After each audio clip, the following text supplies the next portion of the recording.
Good morning, everyone. It is 8:30. I'll go ahead and call today's meeting of the Clay County Board of Commissioners to order. Our first item on the agenda today is an approval of the agenda. Madam Chair, I'll make a motion to approve the agenda. Second. We have a motion offered from Commissioner Bear to approve the agenda as presented, a second from Commissioner Ebbinger. Any further discussion? Madam Chair, does that include the addition? Yes. Yep, sorry. That matches your motion, second as well. Thank you. Any discussion? Discussion? All those in favor of the motion signify by saying aye. Aye. Opposed, same sign. Carried. Are there any citizens to be heard today? Any individuals wanting to address the county board on any item not on the agenda?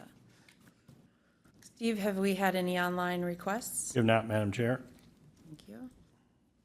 Next item on the agenda today is the approval of the payment of bills and vouchers. Madam Chair, I move for approval of payment of bills and vouchers. I'll second. Motion offered from Commissioner Ebbinger to pay the bills and vouchers, a second from Commissioner Krabnoft. Further discussion? Any further discussion? Discussion. All those in favor of the motion signify by saying aye. Aye. Opposed, same sign. Carried. The minutes from the May 26, 2026 Move to meeting. approve. Motion offered from Commissioner Campbell. Second. Second from Commissioner Bear. Discussion. Discussion. Discussion. All those in favor of the motion signify by saying aye. Aye. Opposed, same sign. Carried. Item 2 this morning is our budget presentation from the Historical and Cultural Society.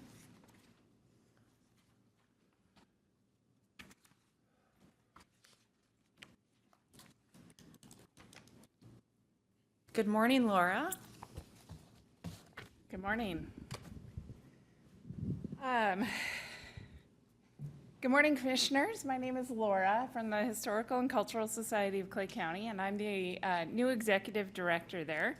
Thank you for the opportunity to speak with you today and for all the support that you have given us throughout the years. I'd also like to say a special thank you to Paul Krabnoff, who serves on our board. He's been very helpful to me in my first year at the organization. So the Historical and Cultural Society of Clay County, we are a historical society as our name indicates, but in a nutshell, we help people who live in Clay County and visit Clay County discover the stories that shape where we stand so that visitors and residents can better understand and value the place that they are in. For nearly 100 years, HCSCC has adapted and changed to meet the needs of our community. And we started as a relatively small historical society and have grown to be a primary tourist and cultural attraction in the area. We're working to preserve the stories of all who call this place home. As we look forward, we're hoping to have some way of commemorating the 100th anniversary of the Historical Society in 2032.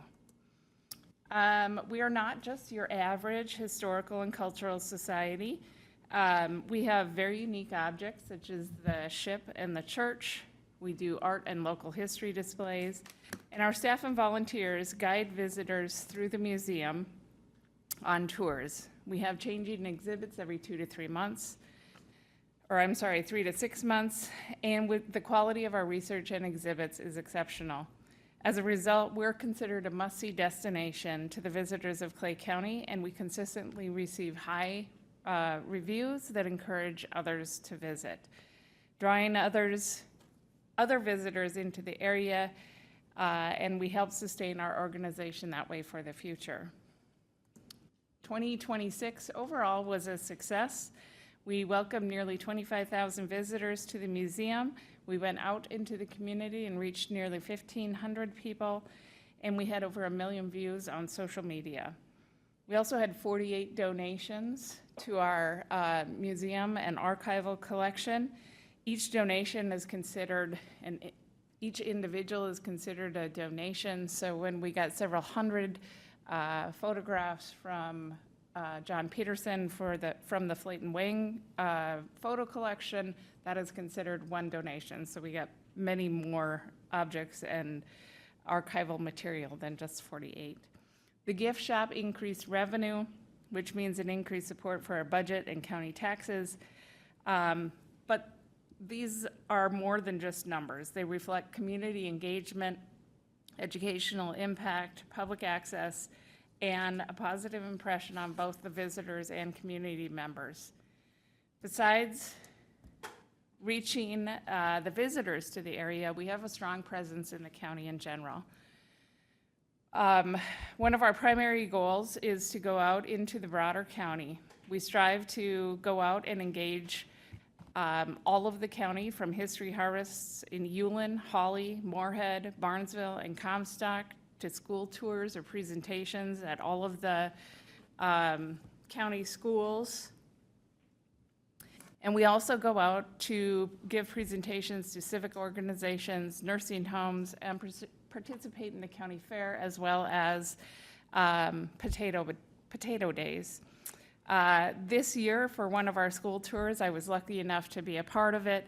One of the greatest experiences I had was one student walked in and realized that their father was in the Clay County exhibit, and another pointed to a picture of the county fair and said, "Hey, that's my uncle." So the kids see themselves directly in our exhibits. And just last week, I'm not making this up, another student came in a week after their tour, brought their parents so that they could do research in the archives. Madam Ch- Commissioner Barry. With that being said, my son is in that picture. Oh! I planned that. That was a very well planned. Great. No, I had no idea. But these are powerful moments for the students and their classmates as they realize history isn't just about the past as we think of it oftentimes, but it's with them today and it's happening right now. And these experiences spark curiosity, deepen understanding, and create a lasting connection to our shared history and to the county. Last year, we received $219,235 from the county. We could not be more grateful for that support. We're also grateful for the staff that helps us through all of this, especially my first year as the executive director. These funds make up a large part of our budget and help pay the salaries of the archivist, museum collections manager, and outreach supervisor, all who work towards our mission of collecting, preserving, interpreting, and sharing the stories of Clay County. These employees are the front lines in terms of making sure we accomplish our mission, and also the money helps subsidize these reduced admissions for students to come through the museum. We have only charged $2 per Clay County student for the last 30 years. Funds from the county, membership, and donations help us make that possible. Like many cultural organizations, we continue to navigate rising costs, changes in tourism trends, and increasing competition for attention and funding. We work diligently to find ways to cut costs without cutting the quality of experiences. However, we're also focusing on new and innovative ways to increase revenue, such as improved marketing, paid programming where appropriate, sponsorships, and more.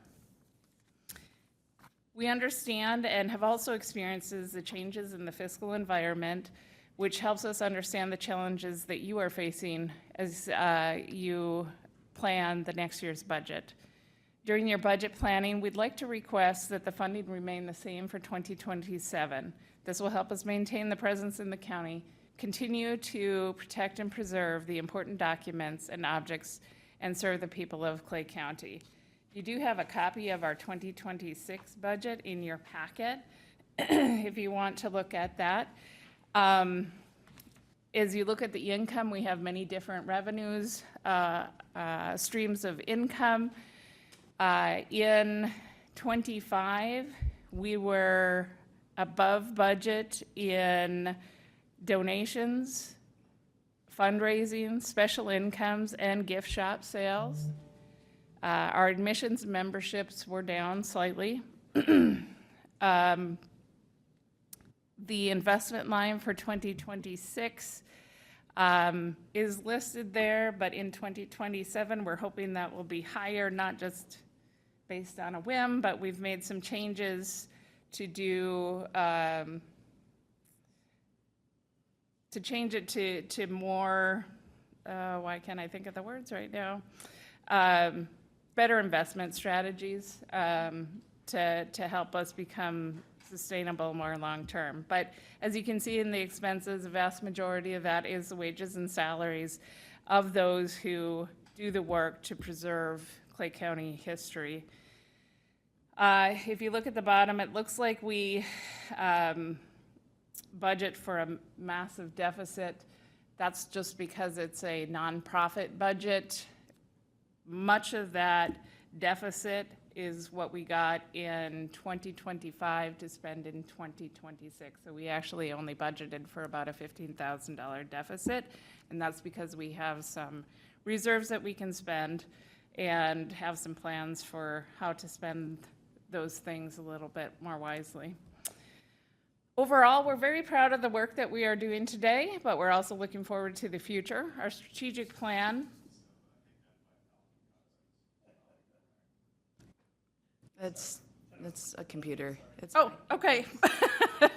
Our strategic plan provides direction on what is most important, including long-term sustainability, expanding community connections, and preserving the history and culture that continues to shape our county. Thank you for your time, and if you have any questions, I'd be happy to answer them. Thank you, Ms. Ford. Any questions? I'll make some. Commissioner comment. Kravanaugh? Go ahead. Yeah, I just, Madam Chair, thank you. Commissioner Campbell? So the 2026 budget was projecting a $171,000 loss that was going to be made up by funds that you had in your, In 2025. okay. So we get a lot of grants that are awarded like in the fall and winter, and we can't spend them until the next year.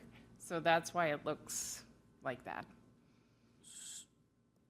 So it wasn't necessarily a reduction in reserves. It was just Correct. the timing of when grants would come Yes. in. So your 2027, you're not planning negative operations? It might look like it because of when the grants come in, but no, we will not plan a deficit in 2027. We understand that things are getting tight, and we're looking at trying to, like I said, cut costs, but also be innovative and finding ways to bring in more dollars. I was just curious if you were having to go into your reserves in 2027. So, I hope not. thank you. Commissioner Kravanaugh? Yeah, well, thank you, Laura. Again, to this board, it's been just fulfilling to be able to work along with the Historical Society. There's, in that short presentation, it's hard to say enough about all the exhibits, the work that it takes for the exhibits. The numbers of people we've had through was mentioned, the 25,000, the Pangea event with over 900 people coming. We didn't, 1,500. or 1,500, I'm sorry. What was that? Oh, right. And then, and also the Comstock House, so events there. So I encourage on this board and the public, be looking at the website or become a member, and then you'll get a monthly newsletter of all the events and things being kept up. So the previous Maureen Johnson had been there how many years? 17. 17 years, and Laura has taken her place, and Maureen did a fantastic job in the development. Laura, with fresh eyes, is, I think, just bringing some new things into practice, watching and watching mainly our staff, I guess, working the ways they can create more opportunities. One example is the gift shop. And you can see that was 30,000 or something like that of our 123,000.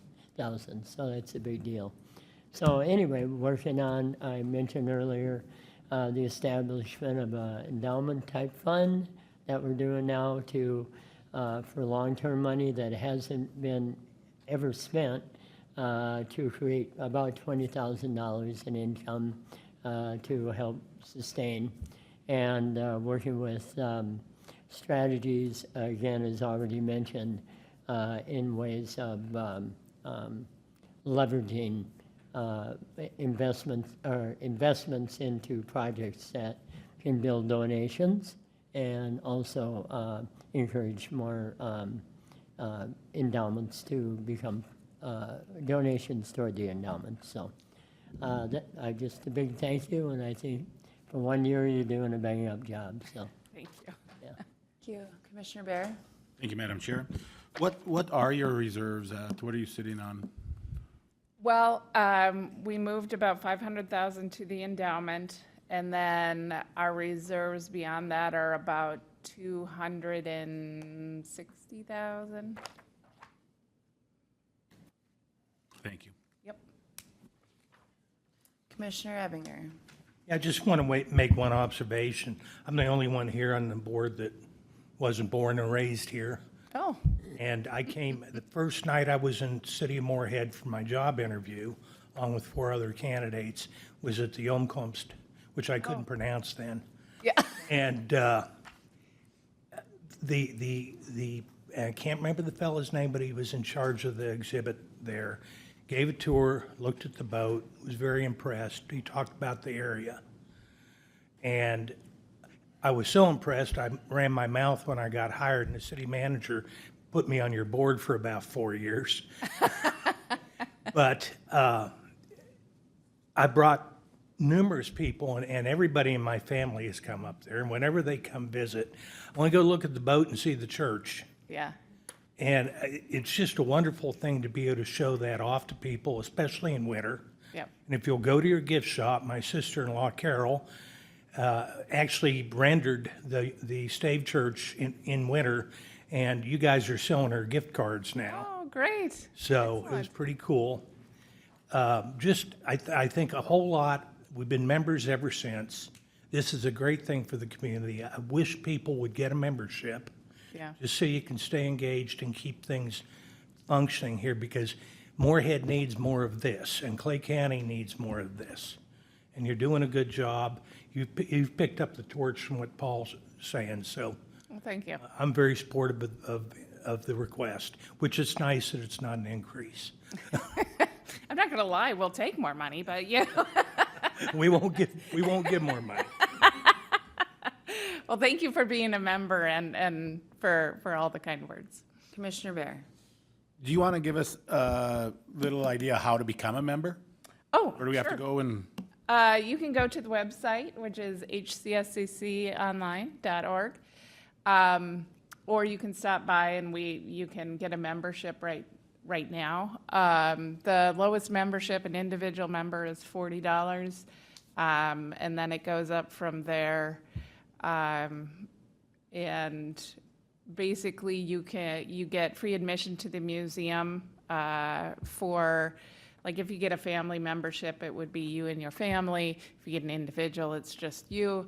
But we also have other benefits like a museum travelers. It's called Time Travelers, where you can get discounts at other historical museums. And if you get up to the $125 level, you get an ASTC membership, which gets you into all kinds of museums at discounted or free. So it's really a great benefit. And the biggest thing is that it supports your local county historical society, but it also gives you those benefits. And being new, kind of going off of what you said, when I came from the state of North Dakota and their historical society, and I honestly, I kind of did a sneak tour, came into Moorhead. I'd been to the Umcombs, but it had been many years, and so I looked around, and it really is an exceptional historical society at the county level. It really is, above and beyond what most county historical societies are. So if you haven't been there, absolutely come and visit us, and if you become a member, we'd appreciate it. Thanks also for the presentation. I appreciate the unique way that you're trying to outreach a different audience. Seeing over $1 million views online really is probably attracting a slightly different audience. In regards to the board makeup, I see online that you have 2 openings. Do you still have 2 openings? Or are you full? No, we filled them at the annual meeting in May. Okay. And, you know, I appreciate that we're still looking at having a wide representation of geographical residency throughout the county, and I think you talked about Yeah. the addition of the new members, you Yeah, know. one from Holly and Dan in town. Yep. Yep. So thank you for continuing to keep that Yeah. top of mind. Yeah. Anything else? Not. Thank you. Thank you for the budget request. We take the summer to visit with people about the utilization and funds, and certainly as we start to craft a budget, we'll, you know, have to weigh some challenges, but hopefully we'll make it through. But I appreciate all the background information that we have to make that decision. Sure. If you ever have any questions, feel free to ask. Wonderful. Thank you. Thank you. Item 3 today is a request approval of the letter of support. Is Justin? There he is. Letter of support for the federal rail grant. We have our highway engineer, Justin, with us. Good morning, Justin.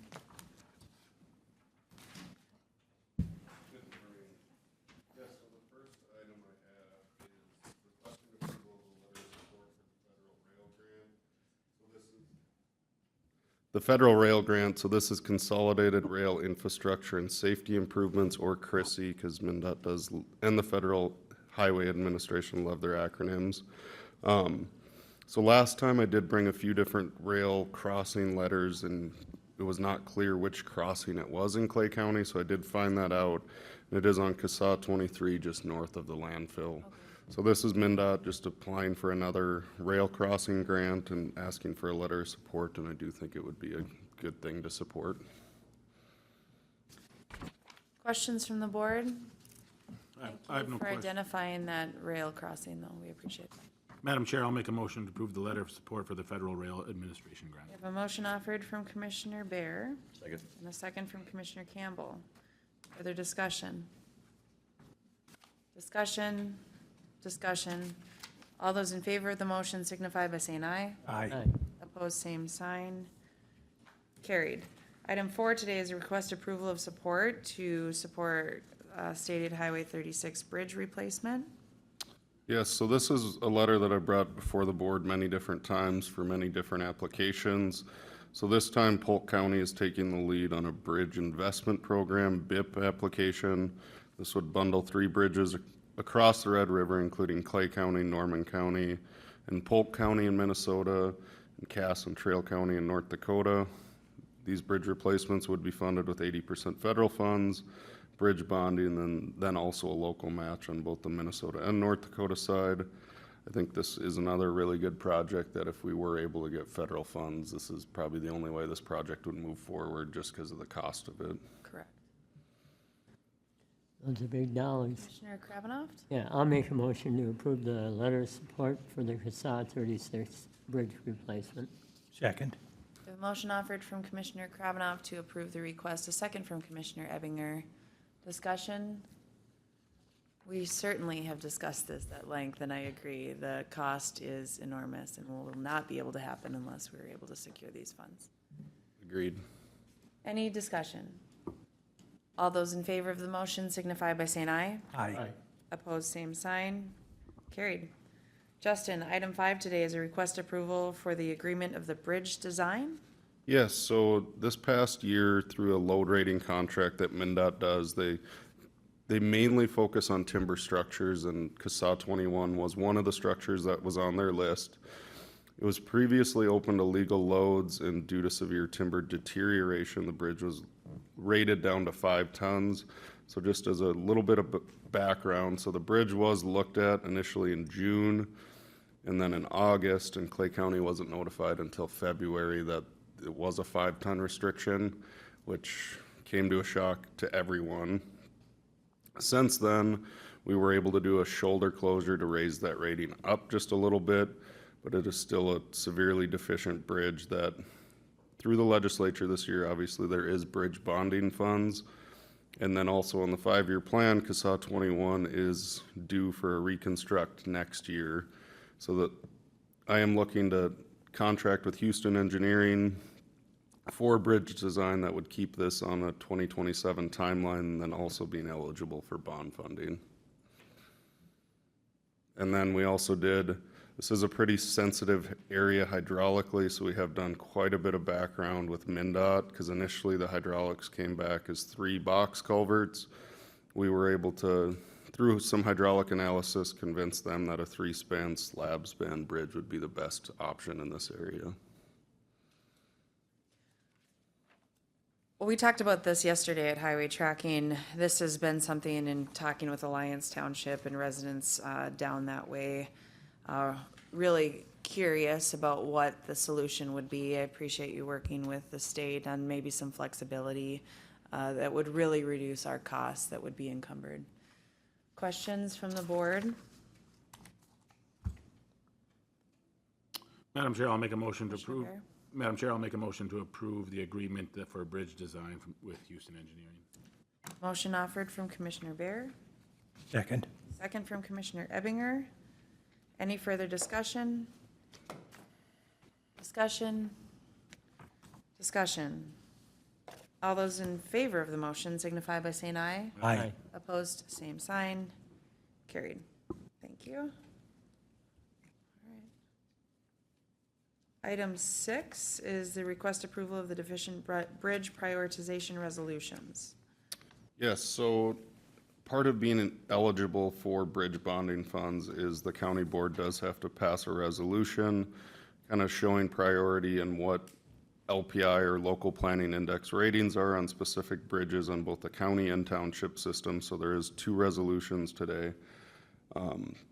By statute, the county does look at all the township bridges and does maintain the township bridge list as well. So the first resolution I'd be looking for is the Clay County Bridge Priority List.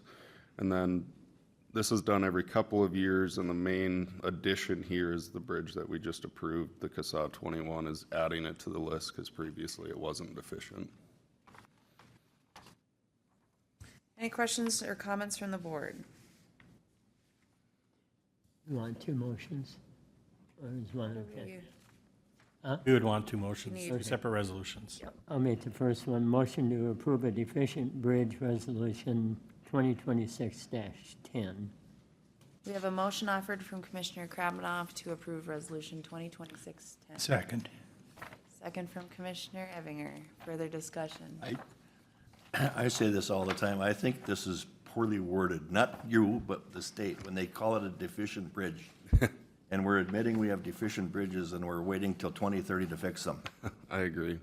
It just seems that they should have a different terminology for that. It means that there's signs that it's going to be needing to be done. Mm-hmm. If I was a defense attorney, I'd love this.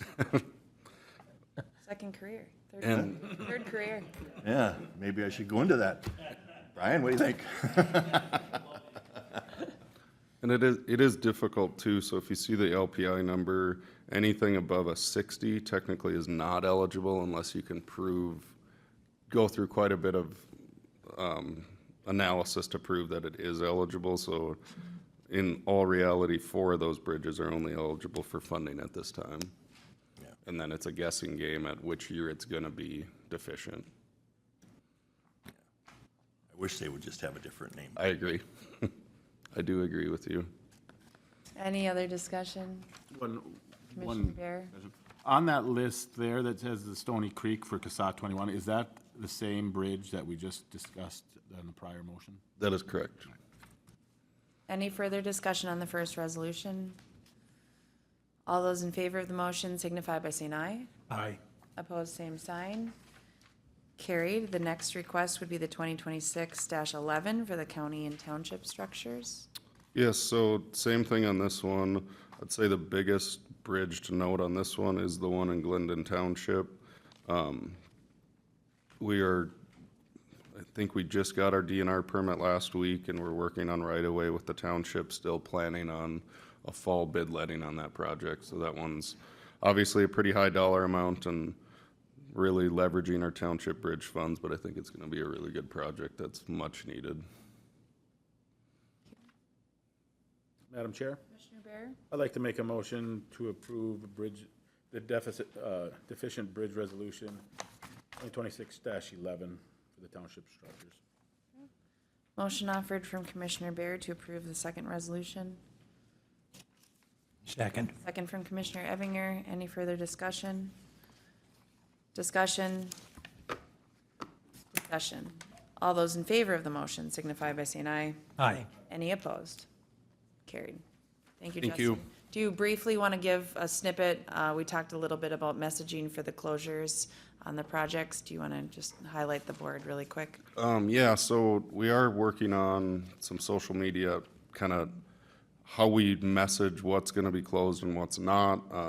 We are gonna, as, say, for example, the roundabout project, as it moves into different phases, we're gonna do like drone flyovers and kind of highlight the detour routes and try to inform the public a little bit more.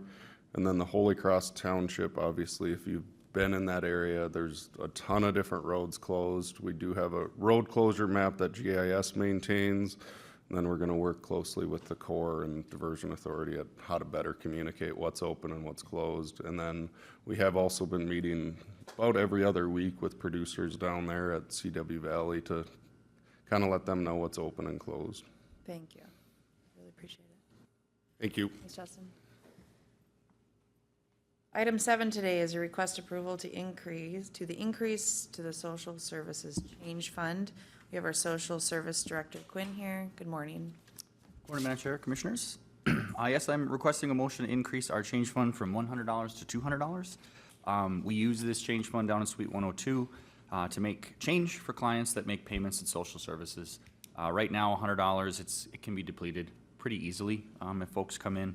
Once it's depleted, we're unable to make additional change until funds can be obtained from the Treasurer's Office. And since it's now located at the Government Center, we take a little bit longer to get change, so we're not constantly running back and forth over from the Government Center. We think going from 100 to 200 should take care of this, or at least we'd like to try that. I guess with that, I'd yield for any questions that you have. Quinn, are you seeing an increase in people wanting to make cash payments because of the additional fee that would be incurred with a card? I don't believe that that's it. It's just we take child support payments down in First. That was actually one of the things that we took away from the interdepartmental retreat was the reduction in kind of the admin processing for cash payments. But because we take child support payments in First, we have to have cash on hand. So it's more that than it is credit card fees. And then finally, this isn't changing any oversight. You still have the same oversight mechanism in play. Correct. Controls in play. Yep. Cash goes into a lockbox immediately. It's logged, it's receipted, and then it's also logged and receipted at the Treasurer's Office as well. Questions from the board on the request? I would anticipate you'll see a savings in time as well for our staff. I hope so. Okay. Additional questions from the board or desire? Madam Chair, I'd like to make a motion to approve the increase in the financial service change fund from $100 to $200. Motion offered from Commissioner Bear to approve the request. Second from Commissioner Campbell. Any further discussion? Discussion. All those in favor of the motion signify by saying aye. Aye. Opposed, same sign. Carried. Thank you. Yeah. Okay. Item 8, 2026 legislative session overview. We have our social services impacts. Appreciate having our lobbyists in here for this. They've heard this story from the state as well. I don't want to ask you guys to join us for this one. And Sarah was fantastic getting updated information. This was changing even Thursday and Friday of last week. So there might be updated information in the PowerPoint, but I believe that the attachment that you have should have the updated information. Okay. Thanks, Sarah. Okay, so I would like, this is informational purposes only. I don't have any motion. This can be an open dialogue, so if you have questions, feel Yep. free to stop me. I really just wanted to do an overview of 2026 legislative session and how it impacts social services, as there was pretty significant changes, both, I would say, to the good and to the bad. So with that, one of the biggest successes for counties, which I know all of you are aware of, is system modernization. Obviously, we've been administering growingly complex programs using systems that were never designed for the work today or the technology of today. Thanks to this board's support and ensuring that our voices were heard at the Capitol, the legislature made a significant investment in addressing those challenges by approving $90 million for human service modernization, including $75 million in the first year. It's one of the largest technology investments counties have seen in as long as I've been here, many, many years. Counties have been pushing for meaningful modernization for a long time, and this legislation represents a huge step forward. Some of the projects that are already identified include an overlay to modernize the Maxis user experience. They're basically going to layer something on top of the green screen. Green screen will still be there, but when you look at it, you won't see that anymore. It'll look more modern.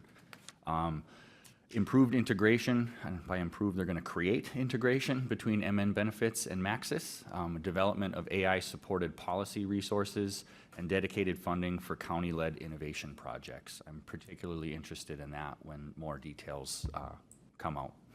From an operational perspective, this investment has the potential to really reduce manual work that our eligibility workers do, improve our efficiency, shorten training curves for new and onboarding staff, and ultimately allow our workers to spend more time serving residents rather than navigating and doing data entry on outdated systems.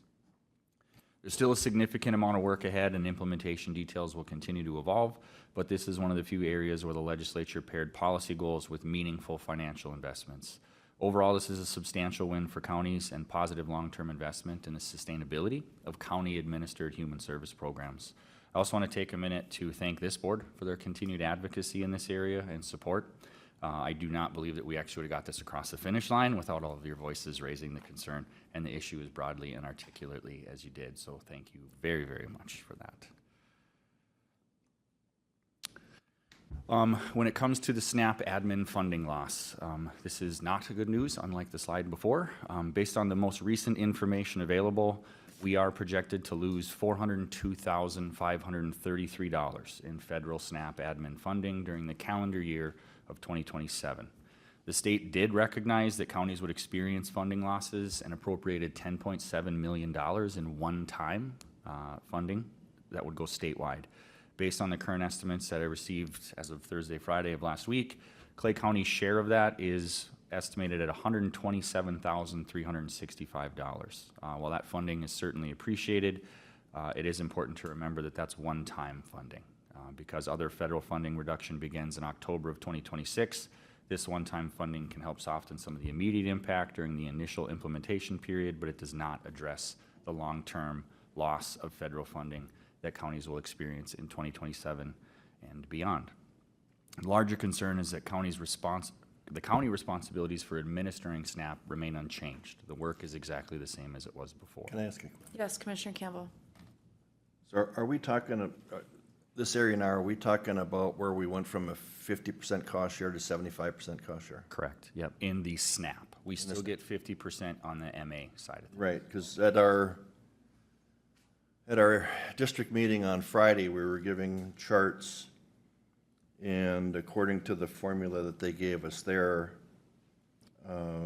my math said that we'd have a $565,000 increase. So what, did it look similar to these? Yeah, yeah. Yeah, so Susan and I kind of broke this down when we received it as well. It's not matching the specific reports that we get. So we looked at our actual reports, both countywide and income maintenance.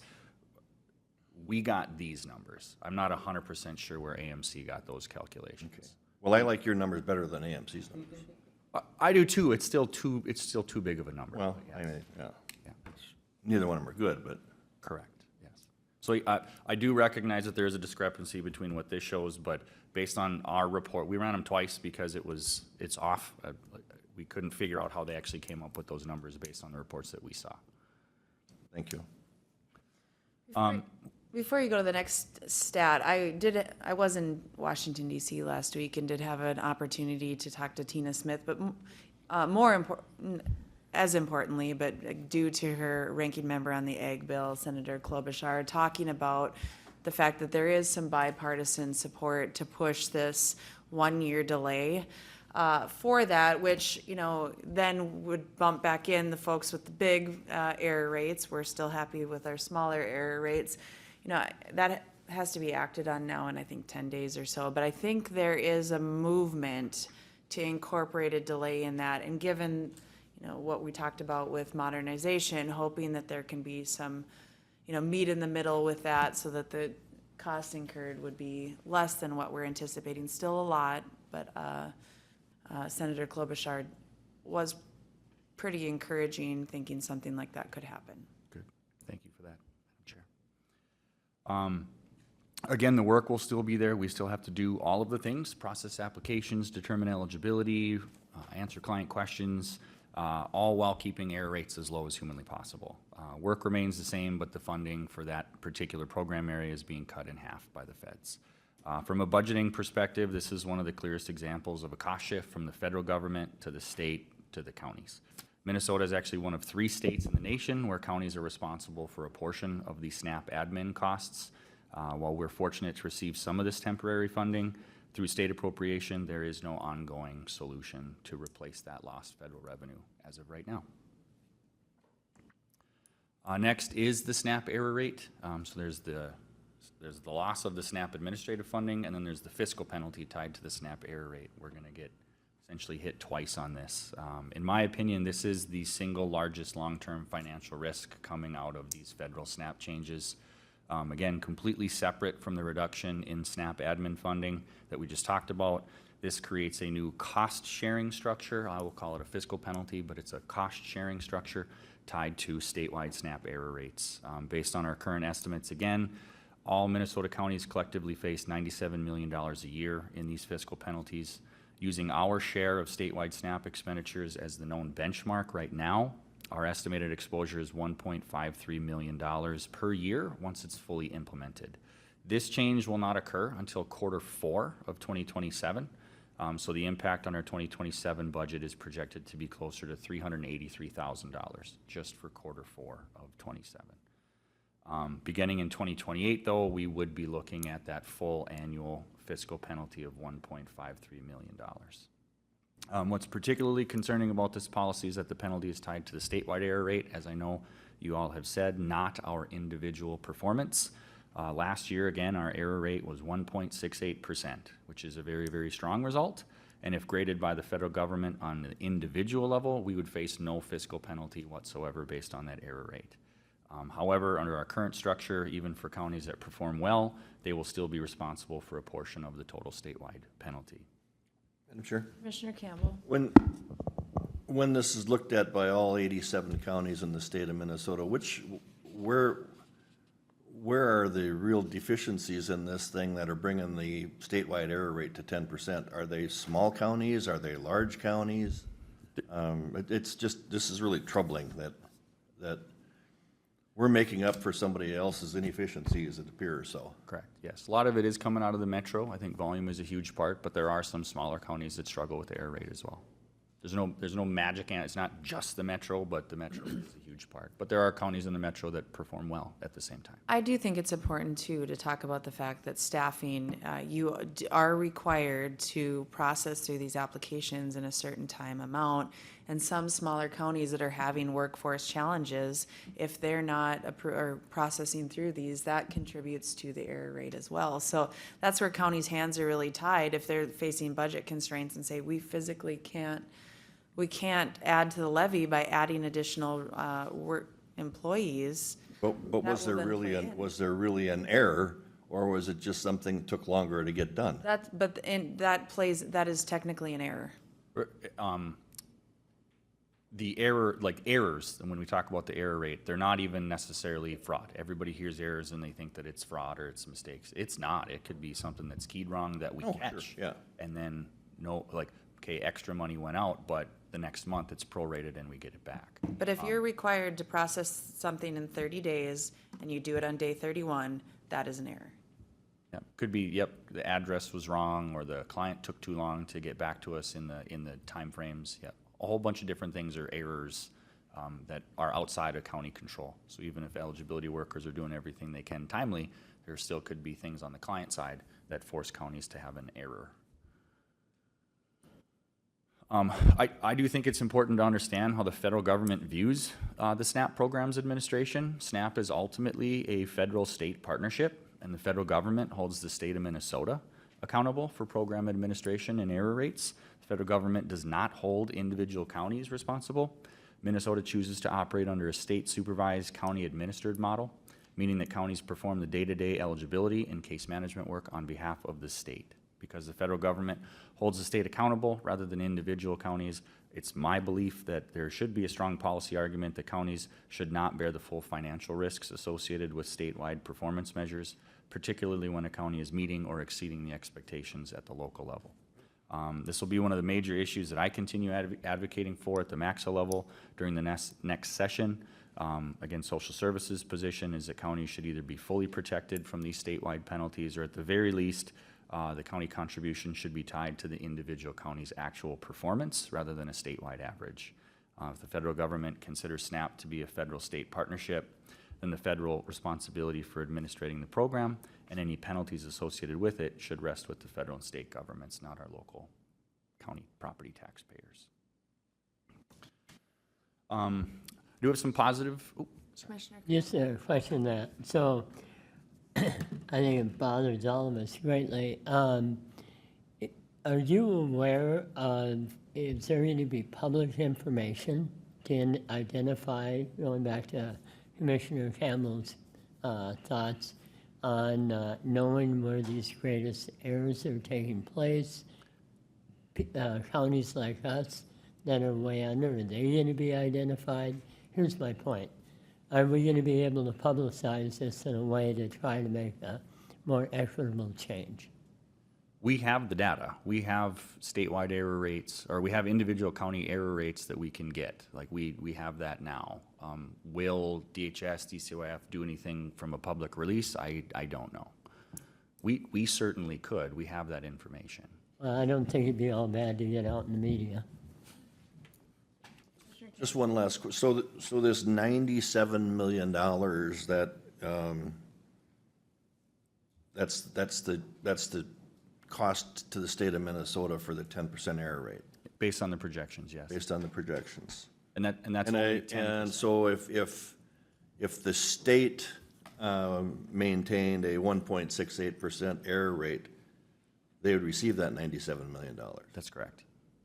And the $97 million is based on the fact that the current statewide error rate is at the middle threshold of error. It is possible that the error rate goes higher, in which case the state would owe 15% of all SNAP admits. So that number would go up. Commissioner Bear?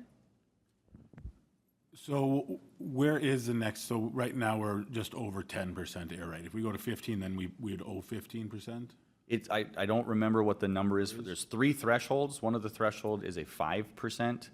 So the state owes the federal government 5%. The second threshold is the 10%, which is where we sit now. And the third threshold is 15%. That's the highest that it would be, but you'd have a pretty astronomically high error rate at that point. So in your group of social service directors that you have there, what is there something that's being recommended that can bring the error rate down? System modernization was a huge part of that. The issue is that we got the funding for it, obviously, but we can't snap our fingers and make it happen. That's it. Workforce shortage is certainly a component of it. And then there's also policies.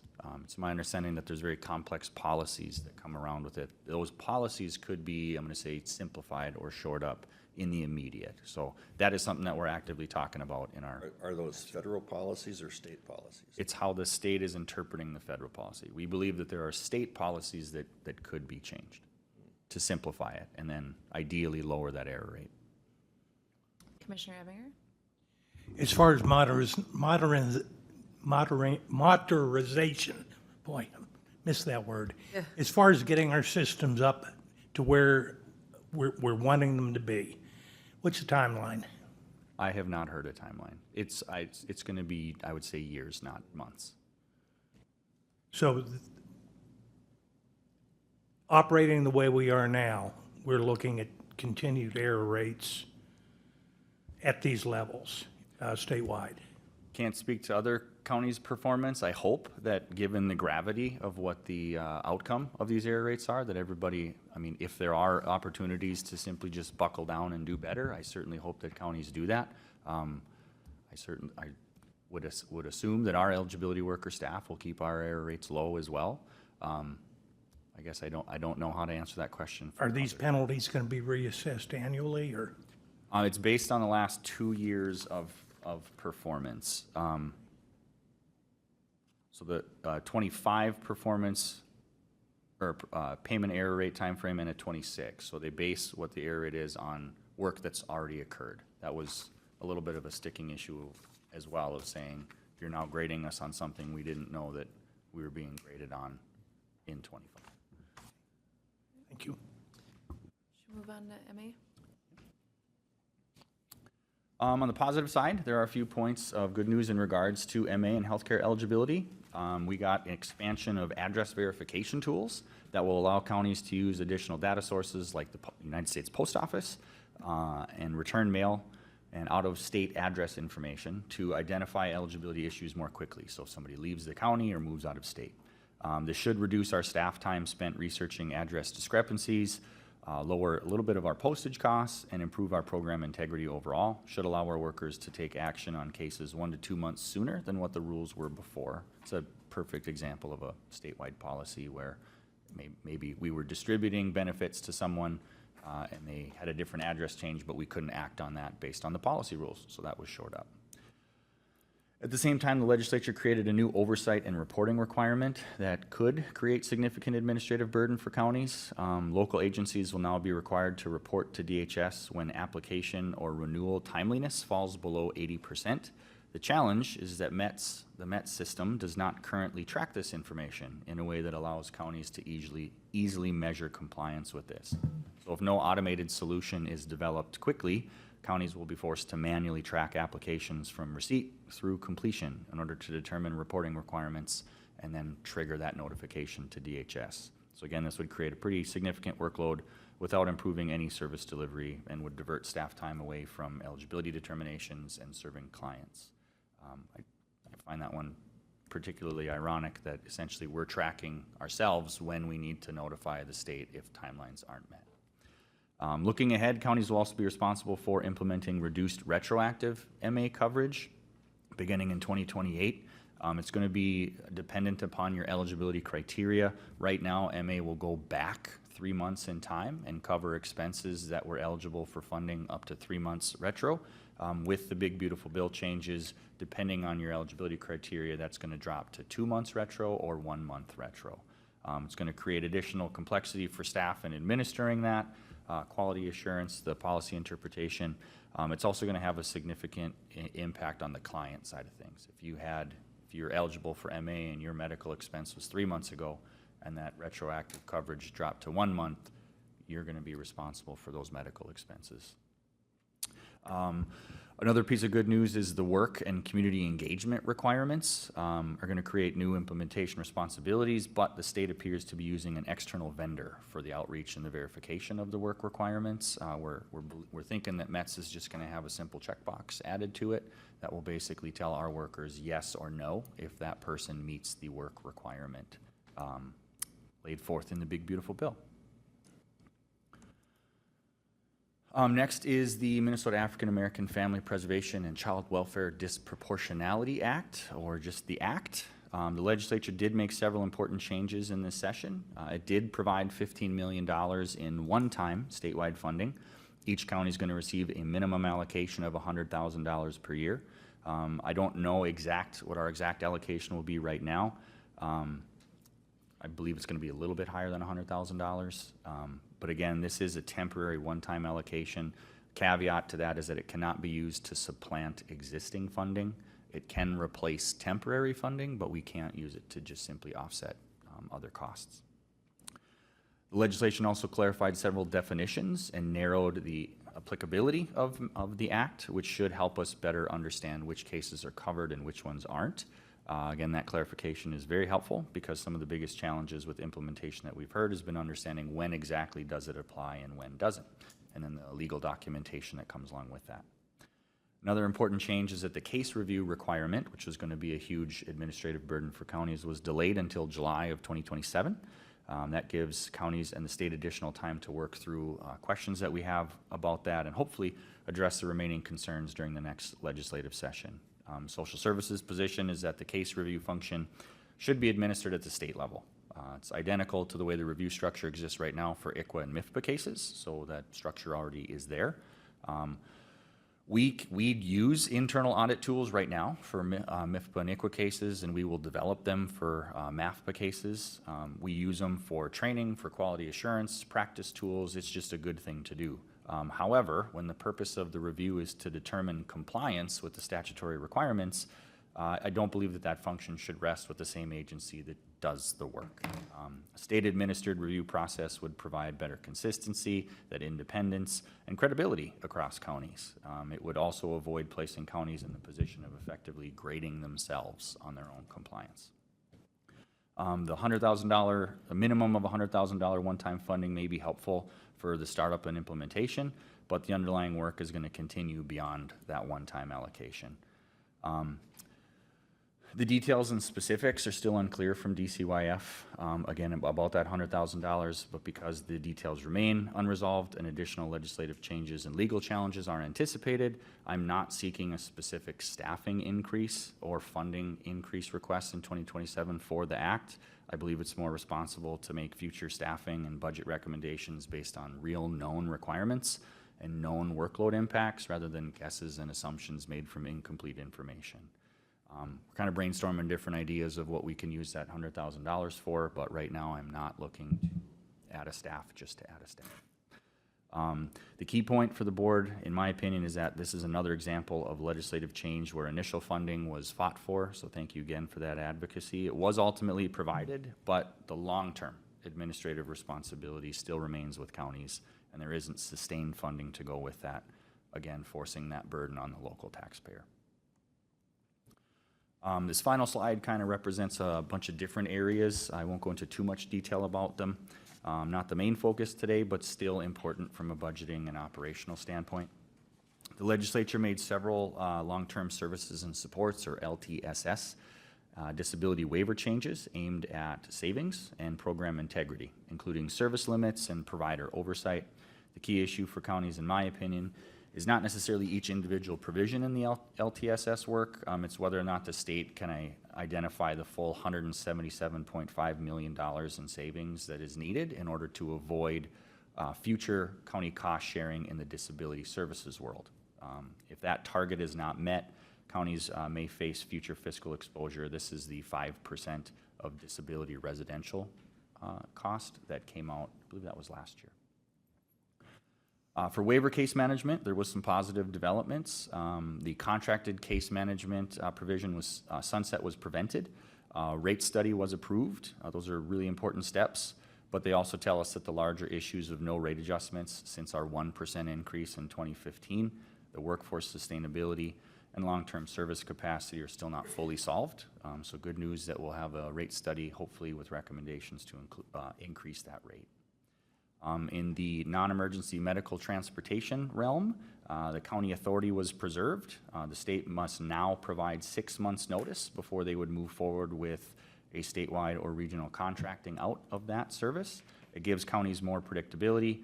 However, the ancillary services like the parking, lodging, and the meals were not included and not addressed. So there's still some unresolved issues for counties and for providers there.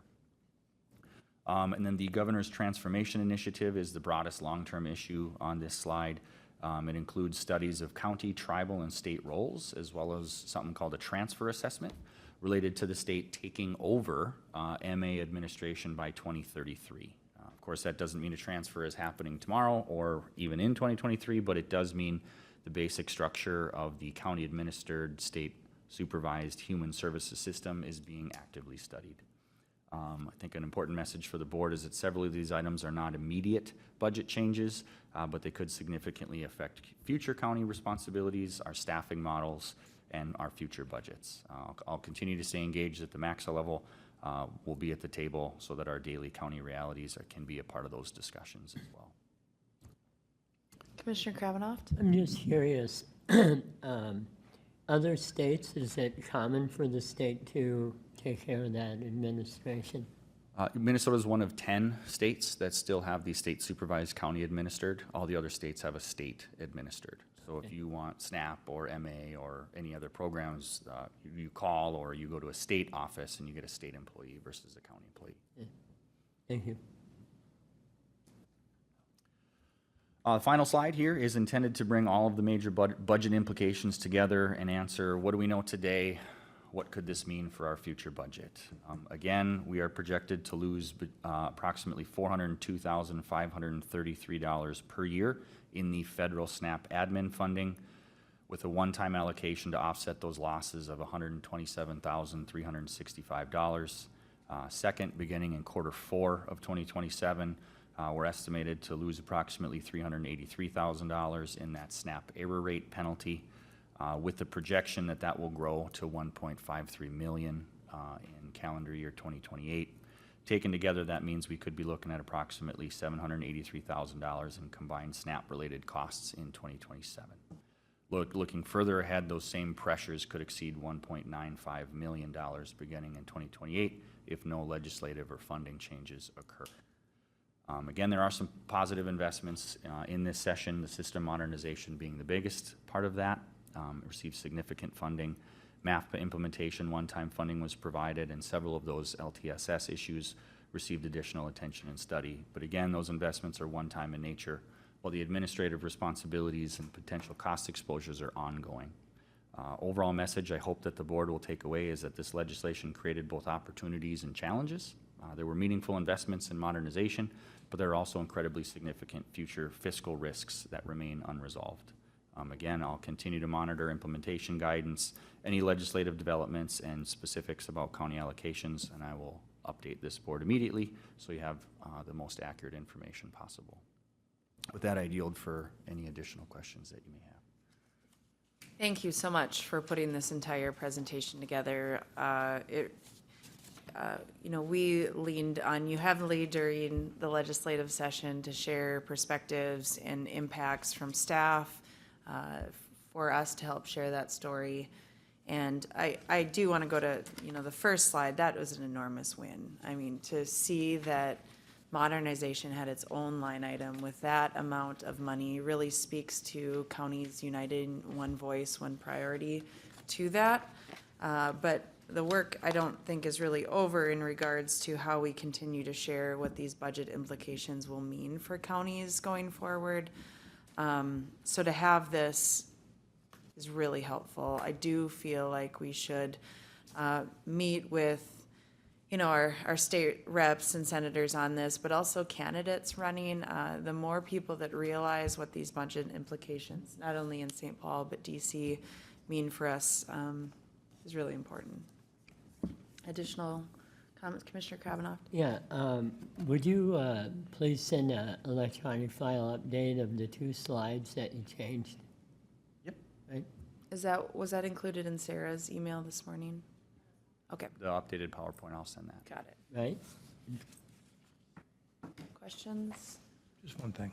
Commissioner Ebinger? Yeah, I'm not trying to be the point of information here for the press, but could you send the rankings and the cost by county, just so we have an idea of what's going on?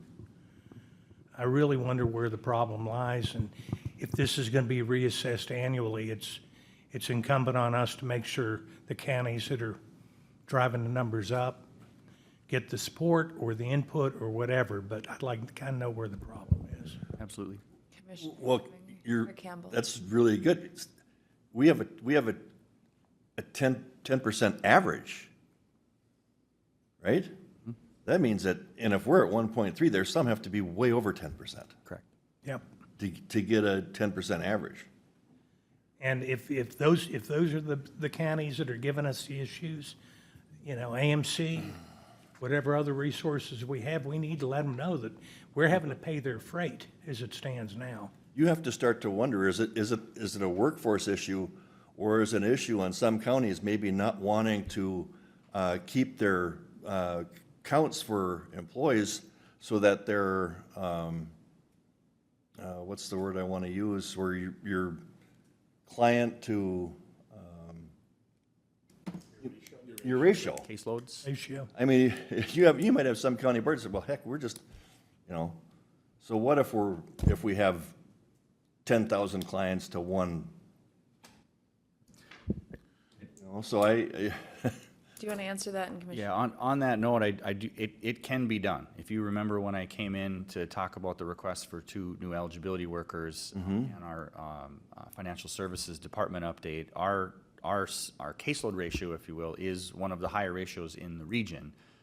That was specifically for healthcare, but our SNAP team, they don't have the lowest caseload to staff ratios in the region either, and they still do a fantastic job. So it can be done even with the high ratios. It's a component, absolutely, to have a smaller caseload per worker, but even on those higher ratios, quality staff, quality training, it can be lower. My concern is that not just that it isn't fair, which it is, not fair.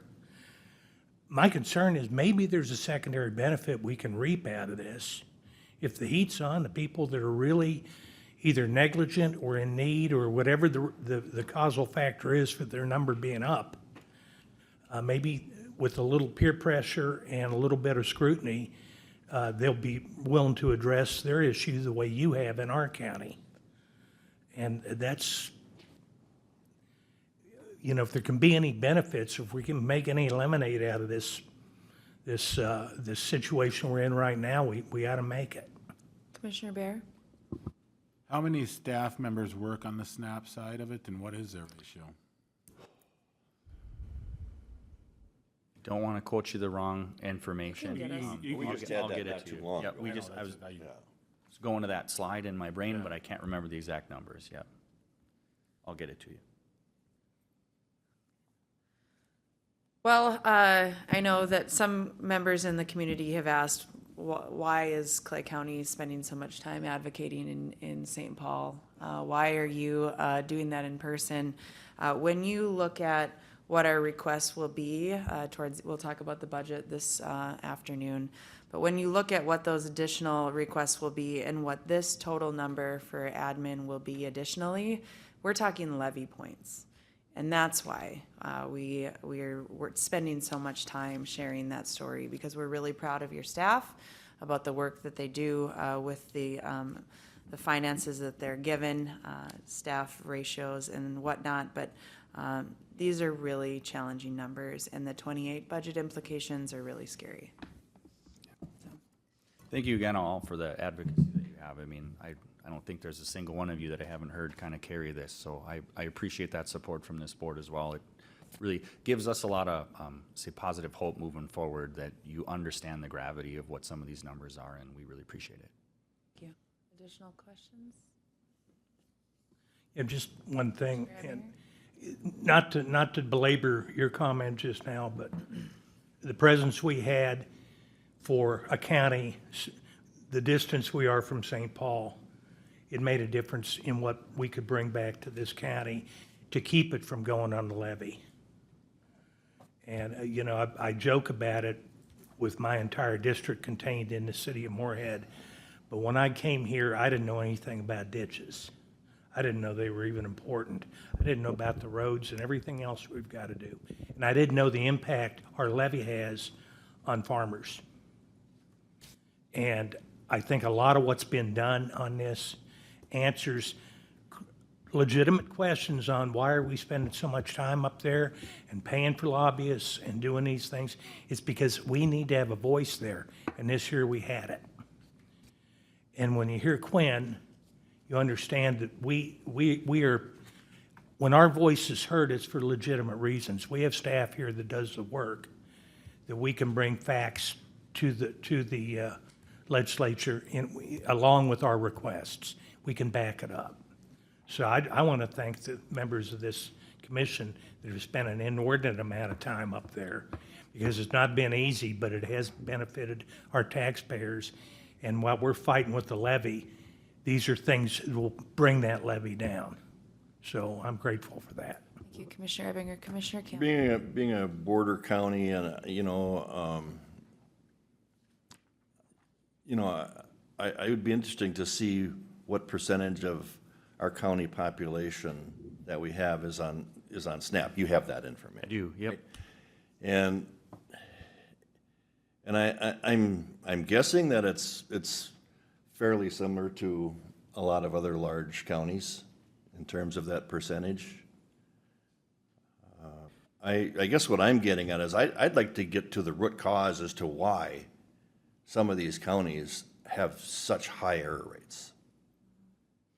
Because they're the ones who are forcing us to pay more. We can just, take it up the tailpipe and have to deal with these increased costs. But the fact of the matter is that we need to find solutions. I'm glad our lobbyists are here today to hear some of what we're talking about, but I think we can get some data that would be helpful Yeah. insight. Additional questions? Okay, thank you, Quinn. Thank you so much. Thank you. We are scheduled for a 5-minute break. We're 1 minute off, so we'll come back at 9:46.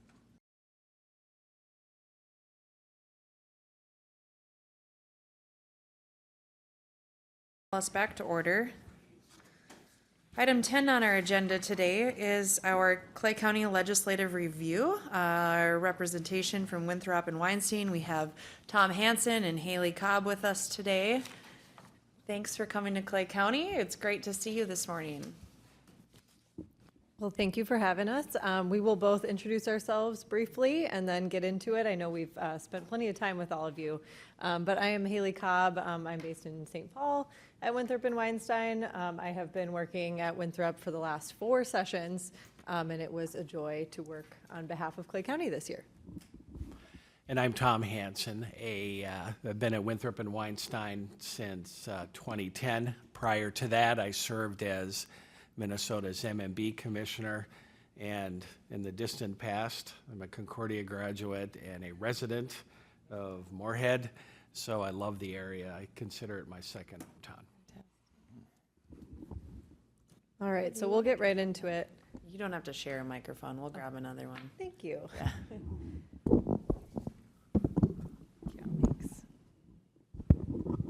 Okay, so I know we won't spend too much time on this here because I know you all are very well versed in what happened this legislative session. But this was a short session year. This year, it was February 17th through May 18th. So including weekends, just about 90 days. Subtracting weekends, it's not a whole lot of time for the legislature to get their business done.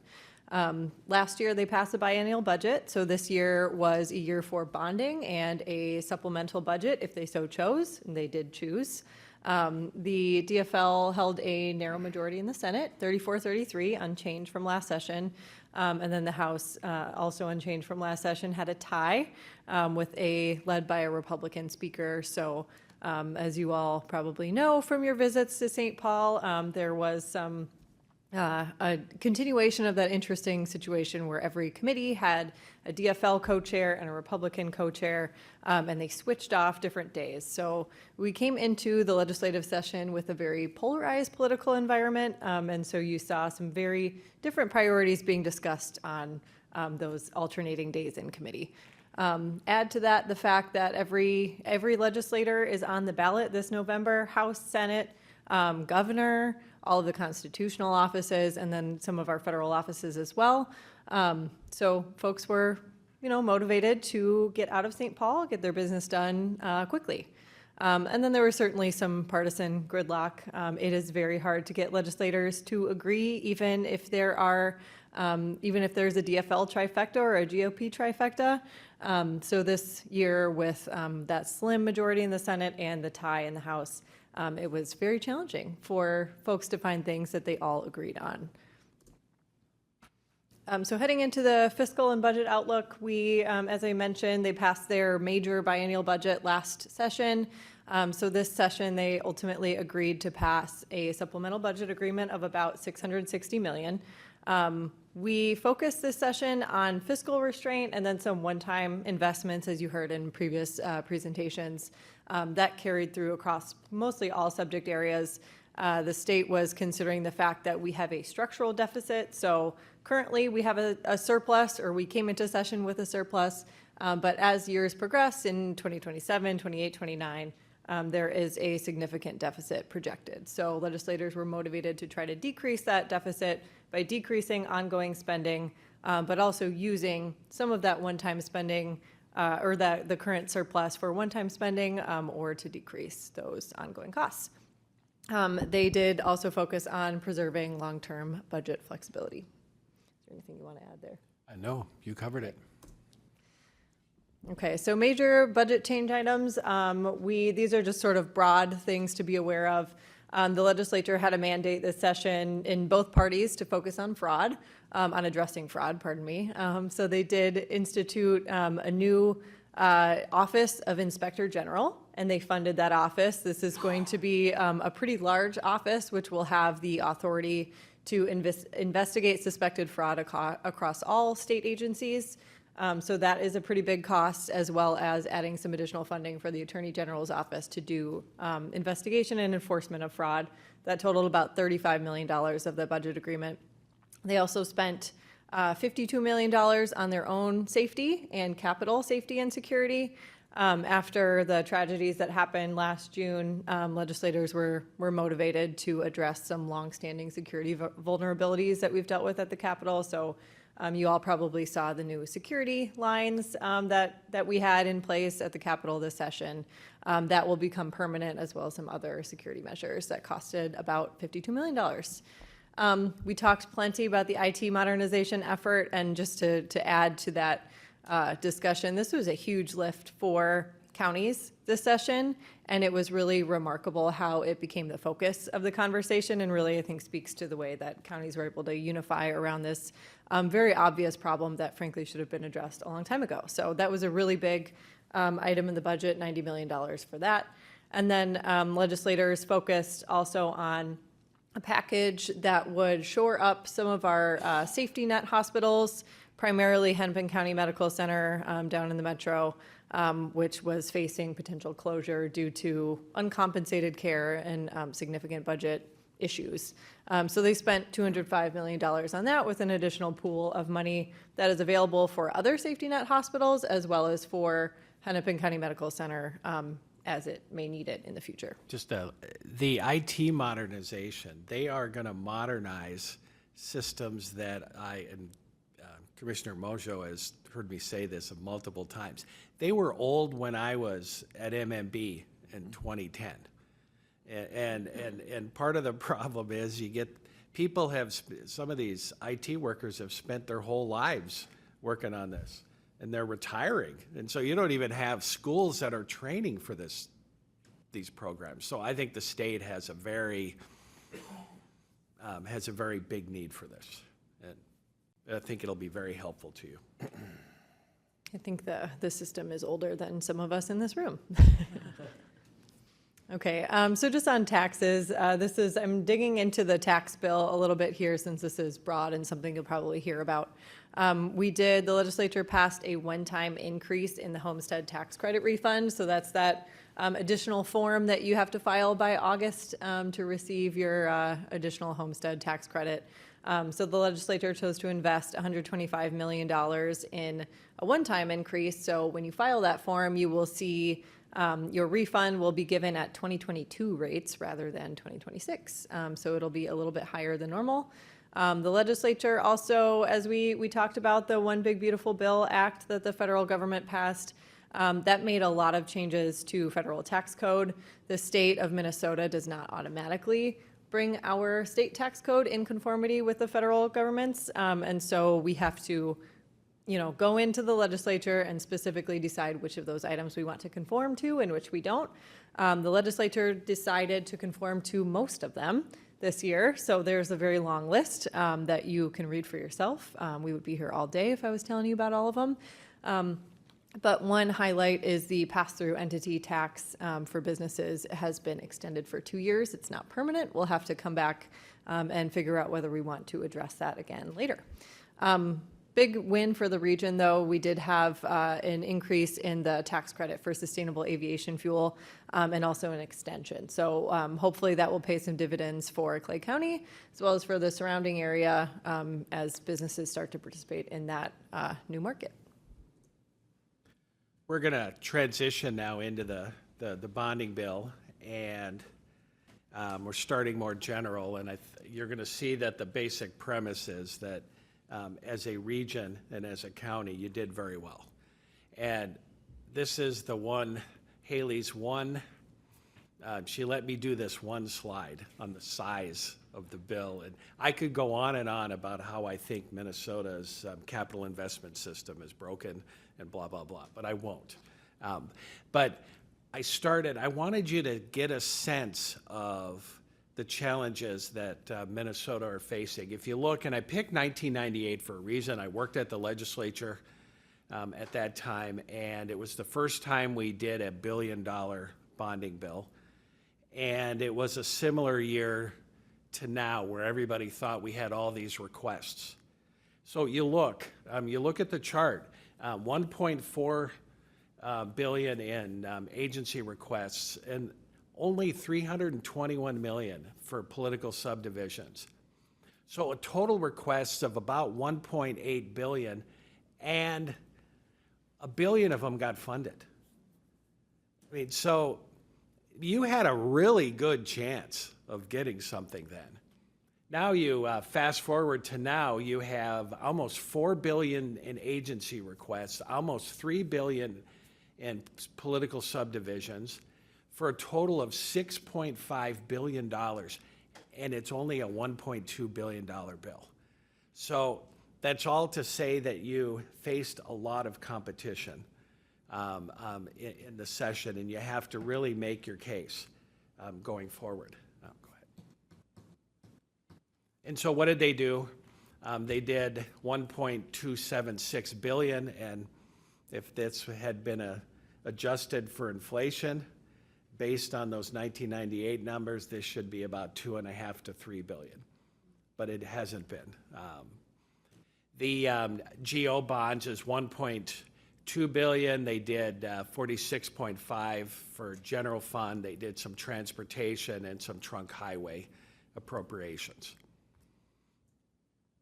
And then here is just what they did with it. And the difference this year over the 2025 bill, there were a lot more local projects this year and less agency projects. You can see that with the water infrastructure, $419 million, a lot of roads and bridges on transportation, and then a big chunk under economic development. Scroll down to, you get a sense of how well you did. The flood money that Haley's going to talk about in a minute is a double-digit number out of $79.8 million. That's really, really good that the state recognized the need for this area. So continuing on with the capital investment discussion, we'll talk a little bit about some of the items that were contained in it that impact our region. So as Tom mentioned, it was a $1.2 billion bill, and I think worth noting that there was a record number of bipartisan votes for this bill, which was pretty exciting in a tie in the House, the third year of a tie ever. In our state's history, we actually had one bipartisan win, and it's something that Clay County can benefit from. So pretty exciting there. So I couldn't speak to how Minnesota State will allocate these funds, but there was asset preservation included for the Minnesota State University system at a really high level, $64 million for that, as well as $3 million for demolition. So hopefully some of that money will come to MSU Moorhead. Should be pretty exciting. And then not even including that, but our region came away with $24.1 million out of that bonding bill. which, as Tom mentions, is pretty darn good. So some of those projects, I know we all worked quite a bit on advocating for the flood hazard mitigation project. We actually got $10 million out of the bonding bill, which was a pretty heavy lift. So very exciting to have that significant chunk of that ask taken off the table this session. We got just $1.8 million for the non-secure juvenile detention facility. We'll certainly be coming back in future legislative sessions to ask for the substantial balance there, but that's a good starting point. It is a really good sign that the legislature has indicated to us basically what we take away from that $1.8 million is we don't have the money to fund the project, but it is important to us. Please come back in future sessions. We do want to help you complete the project. So that $1.8 million is a good starting point and a good signal from the state that this is a priority from them. There was also $5 million allocated for the West Central Regional Water District and $7.3 million for the Prairie Lakes Solid Waste Ash Recovery and Recycling Project. In addition to all of that, the state allocated $9 million toward the statewide flood hazard mitigation grant assistance program. That's a program we have to apply for, so no guarantees we'll get that, but that could certainly help with the flood mitigation project as well. Okay, so moving on to 2027, a lot could change between now and Election Day, and a lot can change between Election Day and the start of the 2027 session. So I won't make any major prognostications here, but the election is certainly going to shape the legislative priorities. I think as each party goes into election season, we'll hear more about their priorities and their vision for the future, but it could be pretty different depending on which party is in charge. God willing, we won't have any more ties next year. I might quit if we had more ties. I'm kidding. But budget sustainability is going to remain central this next session. As I mentioned, that structural deficit, that's still a project that the state will have to address if we don't want to be in debt. And then the other key issues, we will see. The only guarantees is that we will have a new governor. Governor Tim Walz is not running again. So our two candidates will be facing off in November. We will see what happens there, but we will certainly have some different voices in the governor's office no matter what happens. And then, of course, our current Speaker of the House, Lisa Damoth, has left her post as Speaker to run for governor, so she will no longer be the leader of the House GOP. So we'll have at least two new leaders out of our top legislative leaders next year, so things could look substantially different. We wanted to end and talk a little bit about the next steps for the non-secure juvenile detention facility. And I think it's really positive that the state has 2 years in a row funded it. And I like the fact that they funded the first year in the general fund and the second year in general obligation bonds, because that gives us an opportunity going into a biennial budget year to grab funding from both places. And the amount of support that you have built in this region is incredible. We had, I think, most of the counties in the northwest corner of the state, and we were able to take the letters, in the motions of support and go to their legislators, and then they would get on our bills. So I think that we were able to build a lot of support. And I think we can use that this summer and fall to try to pitch state agencies on getting into the governor's budget. And granted, as Haley said, we're going to have a new governor. Yes, but a lot of the base work of budget development happens whether the governor's staying or not. I mean, you got to do the work. The new governor can't come in January and have a $65 billion budget in a few weeks. So I think that we have an opportunity to build support at corrections, DHS, and other stakeholder support. And I think it's and I've said this before, the state should be very appreciative of the commitment you have made to northwestern Minnesota on this project. And I think that they realize that. But scroll back to the slide, $6.5 billion of requests, 1.2, and they've shown that they want you to come back by funding it 2 years in a row. The one thing I would add too is I went back and added up all of the time and the effort that we spent on advocacy for this project this last session. We had nearly 40 meetings with legislators about this project. That was a lot of you in this room came down to St. Paul to advocate for it, and that's not even including the times where we would run into a legislator in the hallway and very quickly talk to them about it, and they said, yeah, we support the project, we love it. So that was a lot of work. There were, I know, at least 5 trips down to St. Paul from commissioners to talk about this project. So we have a really good base. If you think of those 40 meetings, those were unique meetings with legislators. Out of the 201 legislators, that's pretty great. We also met with leadership to talk about it. So we had a really great start this legislative session that we can build on in future sessions with the new legislators who are coming in after the elections and continue to build on that support with existing ones. That is it for us. Any questions? Any questions for Haley or Tom?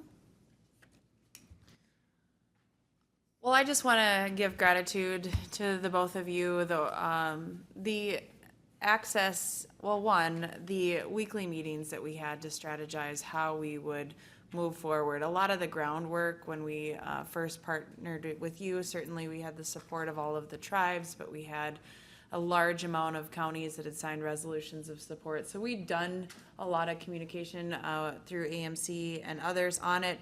But to work with you and have additional access in spaces that we had not before, to be able to have, if you look at the co-authors on those bills, those are individuals that we've never before had opportunities to meet with. We had both the House and Senate capital investment tours to tour all of the projects that we're able to secure funding, and then also to meet with leadership in those final days of session where really the bill is crafted, to be able to be present and to be pulling people off of the floor. Thank you for your help with that. It really helped. Yes, we were down there a lot, but you were able to answer questions when we weren't able to be there in person, and that was really valuable. Questions, Commissioner Kavanaugh? I too, deep appreciation for all you did. Again, going back to the weekly meetings, I think created that relationship between us where we got to know each other a lot personally better, and you could, from week to week, build on knowing exactly how you're working down there when we aren't with you, and conveying that information back and forth. The last thing, and I'll add to that, because of that and that knowledge we gained, I felt then when we were down there, we were just much more fluid, in that messaging, and it was consistent, and we had ways of following up with the legislators after we spoke to them. So you could get a feedback from them how they were viewing what we were asking for. And then last, I don't want to,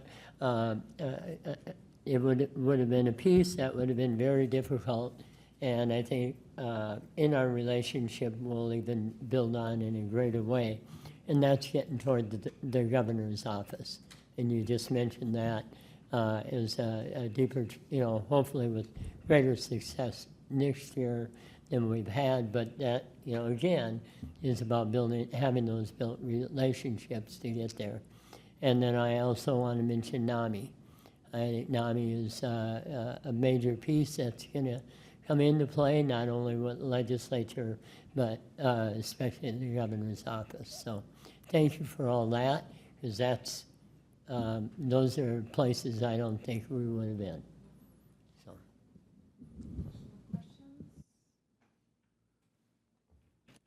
Anything else? Well, thank you. Thank you. Thank you for the presentation. Thank you for being here. We'll move into item 11, the committee reports. Commissioner Ebinger. Thank you, Madam Chair. Last Tuesday, myself and Commissioner Campbell and Steve And who else did we have? Brian met just to discuss the Red River Regional Dispatch Center, some of the issues that are coming up on that, to include working with the county municipalities in determining what funding will be on that. I think we're probably going to have that in a work session at some future date where we can all discuss it in depth. Wednesday, the 3rd, myself and Commissioner Bear attended the Community Health Partner Input Meeting for Community Health Improvement Plan, which is an annual plan that they've got to give for the state, and it was very productive. We ended up agreeing on 3 areas. The Clay County region agreed to mental health, transportation, and affordable housing as 3 priority areas. Becker County will have a similar meeting if they already haven't had it. And then there'll be a follow-up meeting that will determine with the priorities that are established where we want to go proceed next year as part of a regional public health board. On Thursday, the 4th, I remotely attended the SECB Legislative Committee meeting. It was interesting. Very little public safety legislation made it into consideration this session. I think we had, check my notes.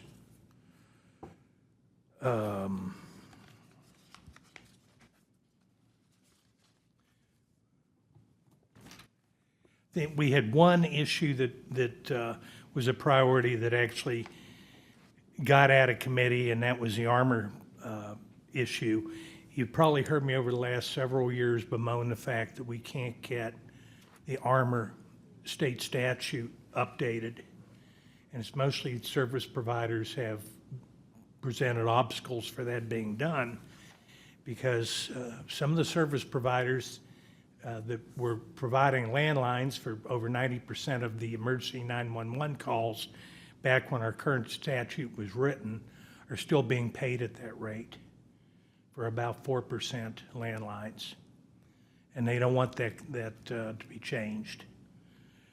At this point, there was discussion within the committee, and it's going to result in a legislative task force to establish funding for updating and maintaining armor. And that was pretty much what we accomplished this year in the legislative session for public safety, or at least for the communication thereof. The plan to get armor transferred over to the Department of Transportation and let them try and maintain it that way at this point was a wash. So we all agreed to get together next year and hope to get something done. Friday on the 5th, I attended the AMC District 4 meeting with the other commissioners and Steve and Daryl. It was a good meeting. We had, again, it was a recap on our legislative accomplishments this year. And I'll let some of the other commissioners join in here on details. But again, this session's been a mixture of, we've had some accomplishments, but we've also had some things that have been very limiting. So look forward to the next session coming up, and we can try and move the ball down the field a little bit. That completes my report. Thank you, Commissioner Ebinger. Commissioner Krabanoff? Thank you, Madam Chair. Going back to Wednesday, the 3rd, that afternoon, Darren and Matt and I went to the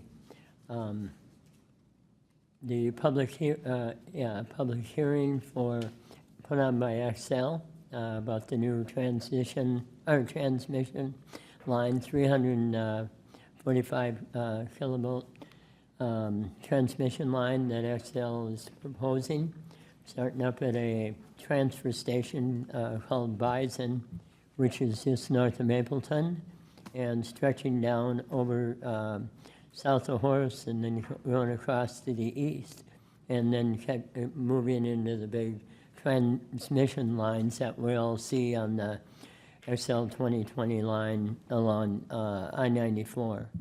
And it was interesting, again, this whole purpose of this is to have more power in those lines available for future growth of Fargo-Moorhead and the other development that will happen throughout this area. None of it intended for AI centers, but just more to be in the line for future use and to balance the power of that line going down from this area to Alexandria for more efficiency. So learned a lot. After they kind of had their public part, Darren and Matt and I sat and talked to the XL communicator, and we had about 20-minute discussion, just more Q&A, and it was just learn something new. So it was a good place to be and learn about what I see when I drive down I-94. The next morning on the 4th, I had the Chamber Public Policy Committee meeting. Really the main event or part of that meeting was to get a Minnesota session update, and it was in fact done by Haley. So pretty much what you heard her give us is what we heard, and she did a great job. So yeah, more, big wins once again, just for our area, not only the things that we were involved with in flood and our wins, also for the city of Moorhead in the way of mainly flood mitigation. That afternoon, I'm chair of the Clay County Collaborative, which will have our monthly meeting tomorrow. We met with the group that will set up the agenda. Well, that's what we did. We met to set up the agenda for tomorrow's meeting and other things. On this, it's been a change, and I'll get more detail after our meeting in next week's report. But we've had a major shift. We had, it's still, county-based, but as far as the administration of it, it's all over with CAP-LP now. And their structure, the depth of their administration, their structure, is really going to solidify what this group is doing. Our revenues continue to go up by the work that they're done and what we get through the federal government to keep boosting this. And so anyway, we're getting more and more, trying to grow our participation of what we're doing each year. So I think this year will be upward of roughly $400,000 in grants to our schools and our other partners in this program, providers, I should say. Friday, I was at the district 4 meeting that was mentioned with all of you on commission here. I do enjoy these. They become, once again, it was a review about the session, which we're hearing a number of times, so I think we're pretty familiar with that. But I do appreciate the depth of the work that AMC does, and I really feel it in these meetings when, you hear about when each individual group, whether, it's legislative or toward environment or, whatever the subject matter is, it's really good to have their updates so that we become familiar with it as a collective whole on our 11 counties. I had to make sure on that before I said it. So anyway, and then plus meeting other commissioners, I do find value in that. So I'll pass that on to somebody else. And then last night, I was at the Buffalo Red monthly meeting, watershed, Buffalo Red watershed. And mainly what I'd like to talk about, there was a small presentation done by the Wilkin County Soil and Water. And they've been working on soil health practices in a big way. That was a main thing with them. It was trying to elevate soil health practices with farmers throughout the county. And they really have been leaders in the state. They've come up with multi-million-dollar grants from a private industry and the federal government. They have 17,000 acres under these programs, and it's something for all other soil and water districts throughout the state to really pay attention to and do their own. So typically, the Buffalo Watershed gives them $25,000 annually to help with these contracts. They got so much money through the feds and the private, they said they really don't need the money. So it'll save the watershed $25,000. However, they may come back at some time, but right now they have that program well in place. Other than that, we had one drain tile up in Mullen Township, development in Dilworth that's going to back up to a watershed ditch. A little discussion about that. And then you can help me on this, Jenny. What's the name of the fertilizer plant outside of Overton? CW. Okay, thank you. So we discussed this last month. CW is putting up. They weren't part of the diversion, flood mitigation, or part. They're outside that embankment, and so they are building. They're concerned about a breach over the dike area, or not the dike, excuse me, the levee area. And so they are going to build their own levee around that plant. And that was approved by the board. That engineering was worked through the district, the watershed district, with Houston Engineering doing the work. Other than that, really the last thing I'll just really talk about last month was somewhat heated about a project, Project 34, a new restoration taking place through that area, starting in Barnesville and going over on up Whiskey Creek, and that was discontinued.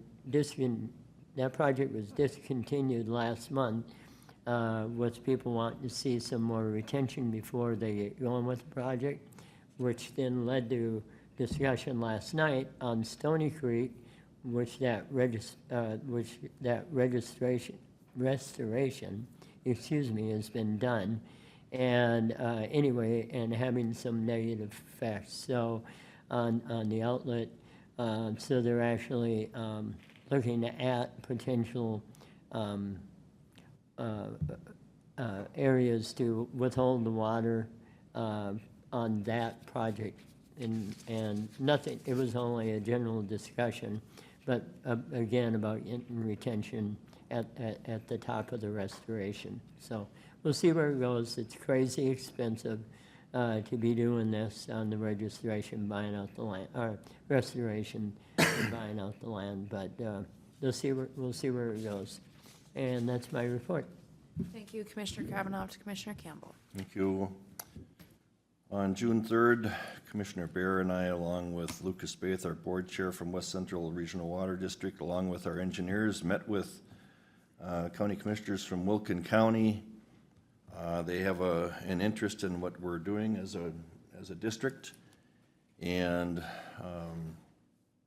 I think basically Commissioner Bear and I invited them to suggest that they look at joining us.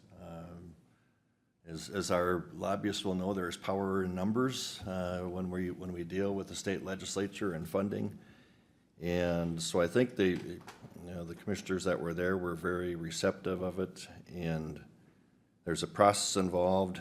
It would take, again, going back to the district court, I don't think that would be a problem. But in the meantime, they're going to have a little bit of preliminary feasibility work done. That will be their responsibility to do. We did suggest that they bring forward a letter suggesting an interest and maybe requesting to join so that we can get that process started. I think it'll just amplify our messages to the importance of clean water in our rural areas, and it'll, as we mentioned, it'll bring Jordan Rasmussen, Senator Rasmussen, into our group. That's his area out there, and I think he's supported it before, but I think it'll even enhance that support by other legislatures. Friday, I attended the District 4 meeting. The one thing that I did want to point out, it's a small item, but nonetheless, they mentioned that there was a $4 million in safe and secure courthouse grants that was approved. And I know that in our building committee, we've talked about some projects for securing our entrance downstairs. And I think because these dollars are available, it's a 50-50 deal. But I would certainly think that what we're planning would qualify for those dollars. And rather than us pay 100% of it, maybe we should be looking at talking with Joe and seeing about, I don't know when that money is available, but I would think that if they passed it, and I would think if we can get our application in. Yep, Commissioner Campbell, I'm on that committee, and I will get the information to you. I was notified by AMC, I represent AMC on it, and that we're going to have another series of it, so I'll be sure you Well, yeah, we I get the guess the information. important thing would be I think Joe's we've pretty much got the plan out, right? That's correct, Madam Chair. Commissioner Campbell, we did have a conversation with Joe and the sheriff this week already, and so we're starting to look into that process. Good, thank you, all right. And other than that, it's always interesting to hear other counties' perspectives and what they have going on. We were all disappointed, I think, in the SNAP discussion. Then yesterday I had the highway tracking meeting. We had a highway tracking meeting. I think Justin is really looking for ways. He was looking for suggestions on how we can improve our social media when it comes to road closures and that type of thing. He's really trying to get ahead of those types of things moving forward. There's some dust control issues regarding trunk highways, 75 mil and overlay issues that we're dealing with. He also gave some information on the 40th Avenue roundabout that's going to be happening. That is going to have an impact on how transportation occurs on Highway 75 South when it comes to getting off there to go to the east on 40th. So that could have some more implications on Highway 75 traffic. CSAH 21, you heard Justin talk about that this morning, where they did close the shoulder on that. And I think the MnDOT has agreed probably that a bridge is probably the best solution for that project, and so that would qualify then for bridge bonding dollars, so we're going to be looking at that. He also mentioned about the several issues in the Holy Cross Township area as it relates. A lot of them are somewhat related with the diversion project and the road closures as a result of those. There was an issue with along CSAH 2 that the diversion authority was doing, and there was a lot of traffic was detouring to basically through a private property's driveway and land area, and it created some issues there. So we had that conversation, and I think Commissioner Mojo and I and our highway tracking group was in agreement that there was a request that maybe there'd be a cost share in repairing that. And I think they're looking at a mill and overlay or something to that effect. And so we suggested that maybe the county would be able to partake in that, and Justin thought he could find that within his current budget to do that. Yeah, up to $5,000. I think the total project was said might cost $10,000 to do, and so to us, it really wasn't a diversion authority issue, so we didn't feel that we should be going to the diversion authority asking them to pay that. It was probably more of a local traffic control issue. So anyway, so hopefully, and we did request that Justin go to the landowner and talk about that cost share, 50/50 cost share. And then there's a little discussion about some dust control up in the Oakport area that was requested by the diversion authority, and so that one will be taken care of and billed to the diversion authority. He also talked about the MS4 audit that's done. And in this particular case, there's going to be an MOU that will be approved by the city and the county as far as all of the MS4 projects that are within the city. The city will handle the MS4 permit requirements on that. Anything outside of where its jurisdiction will be handled by our county engineer. And another thing that they are doing is they were looking at new permit requirements going into effect shortly, and we refer to those as rules that these agencies implement, and we do have Justin has some real concerns about some of the potential rule language that's in there. That's through the MPCA, and so we need to monitor that language and to make sure there can be some real significant issues, according to our engineer, in that regard. So, and that might be something that we might even want in the future for Tom and Haley to monitor for us as well as it goes through that process.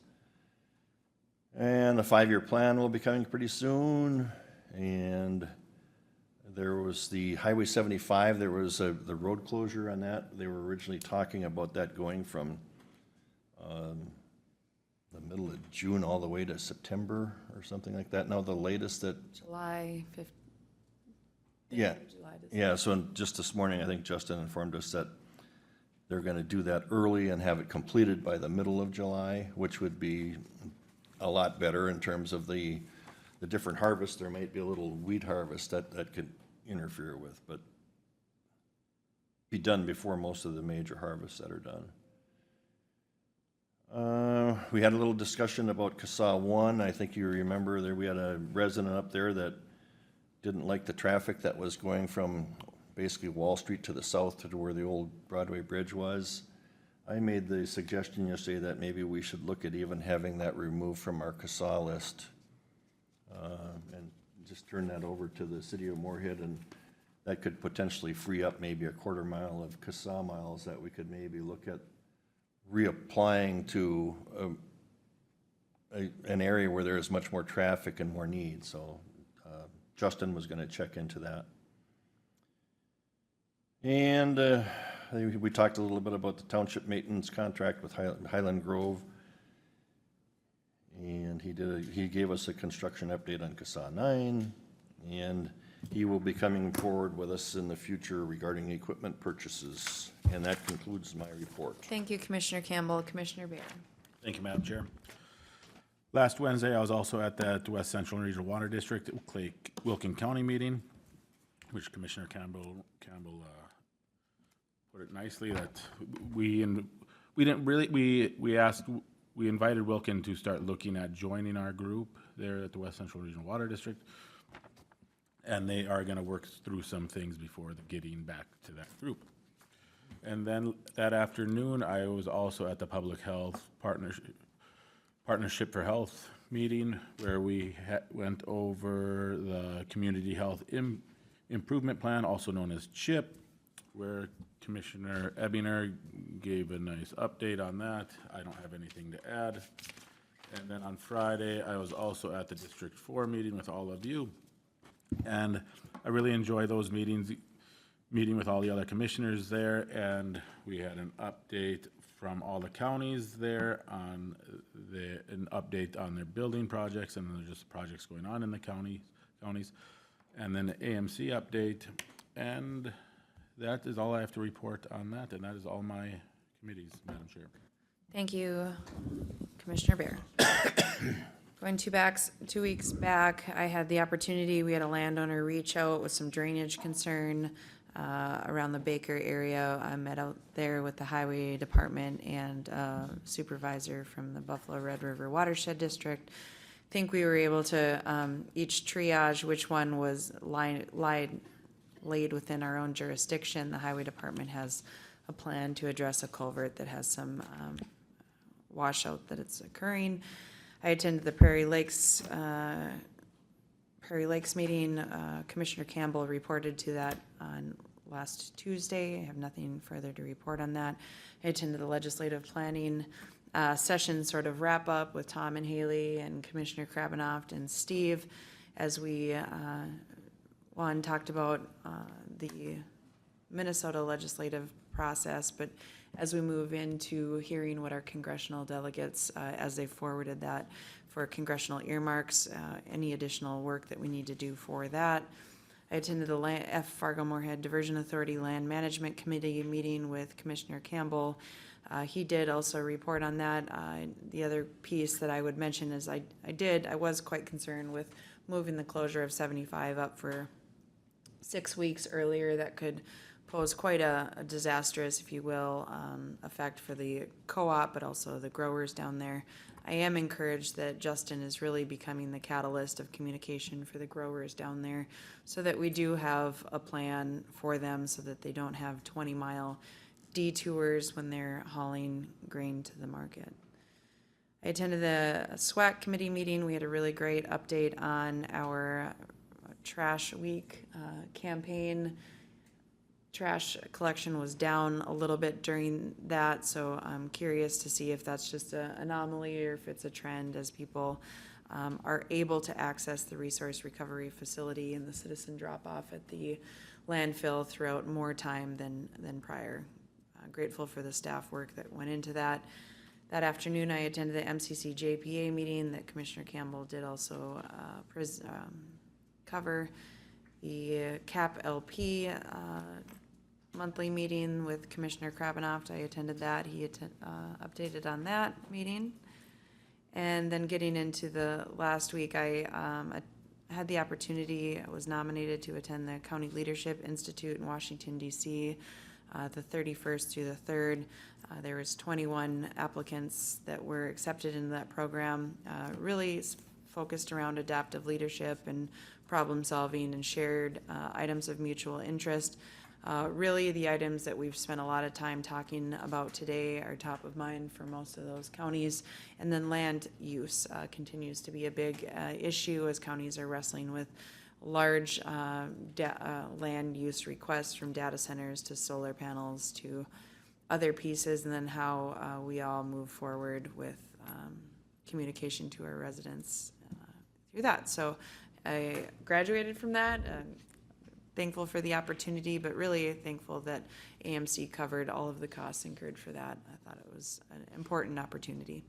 During that time, I did take that opportunity to meet with, on June 3rd, with Barb Weckman-Brecky from Scott County. We met with Senator Smith and Senator Klobuchar's staff to specifically talk about our county project that was moved forward for earmark, thanking them for the senators both doing that, and then also to highlight the SNAP challenges that will come if action does not get addressed in the Farm Bill.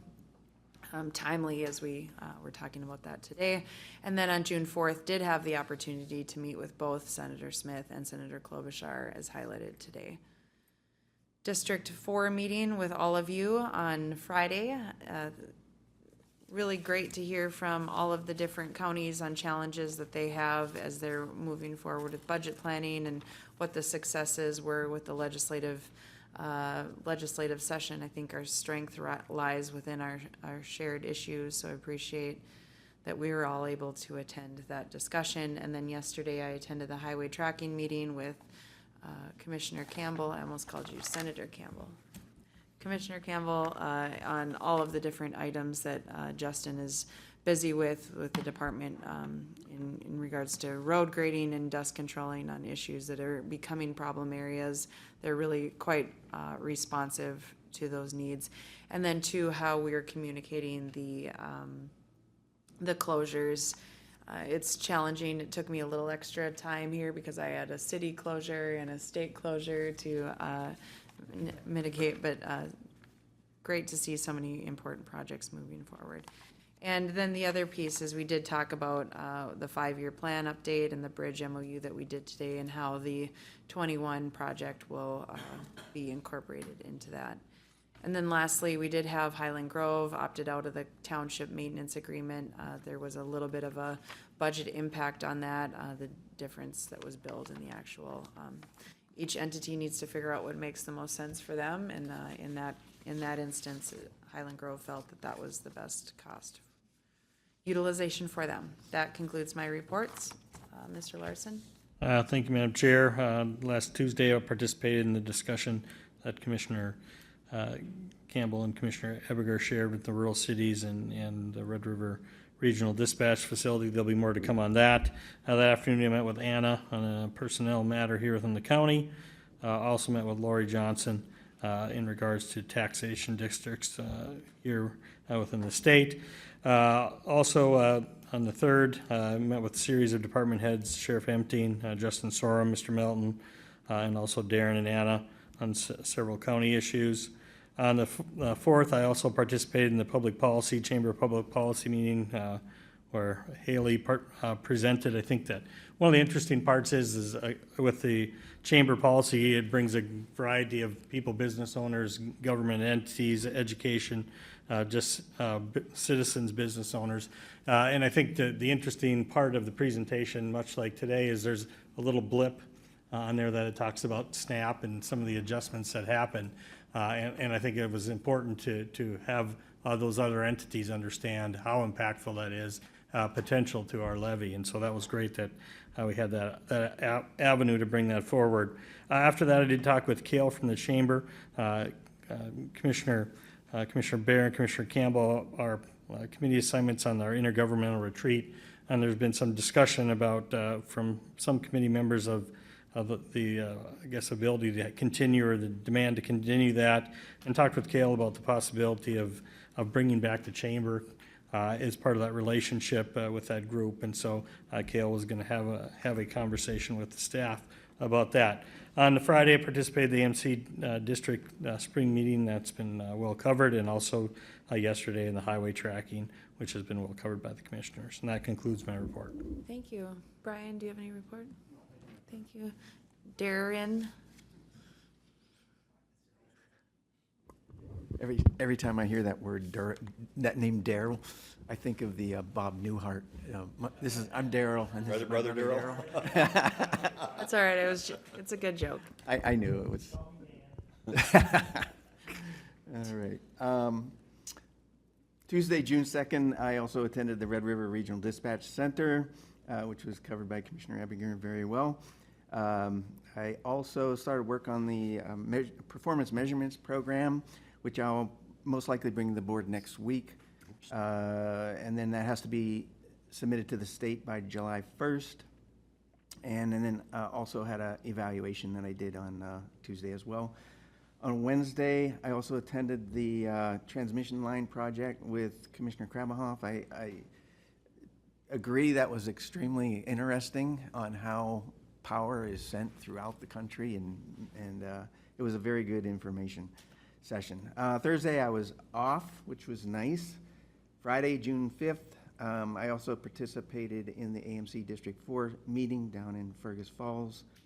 And then yesterday, I had a meeting with Anna on some personnel issues and started work on 2 more evals. So that concludes my report. All right. Anything else? Make sure and look at Commissioner Campbell's award. That's quite neat.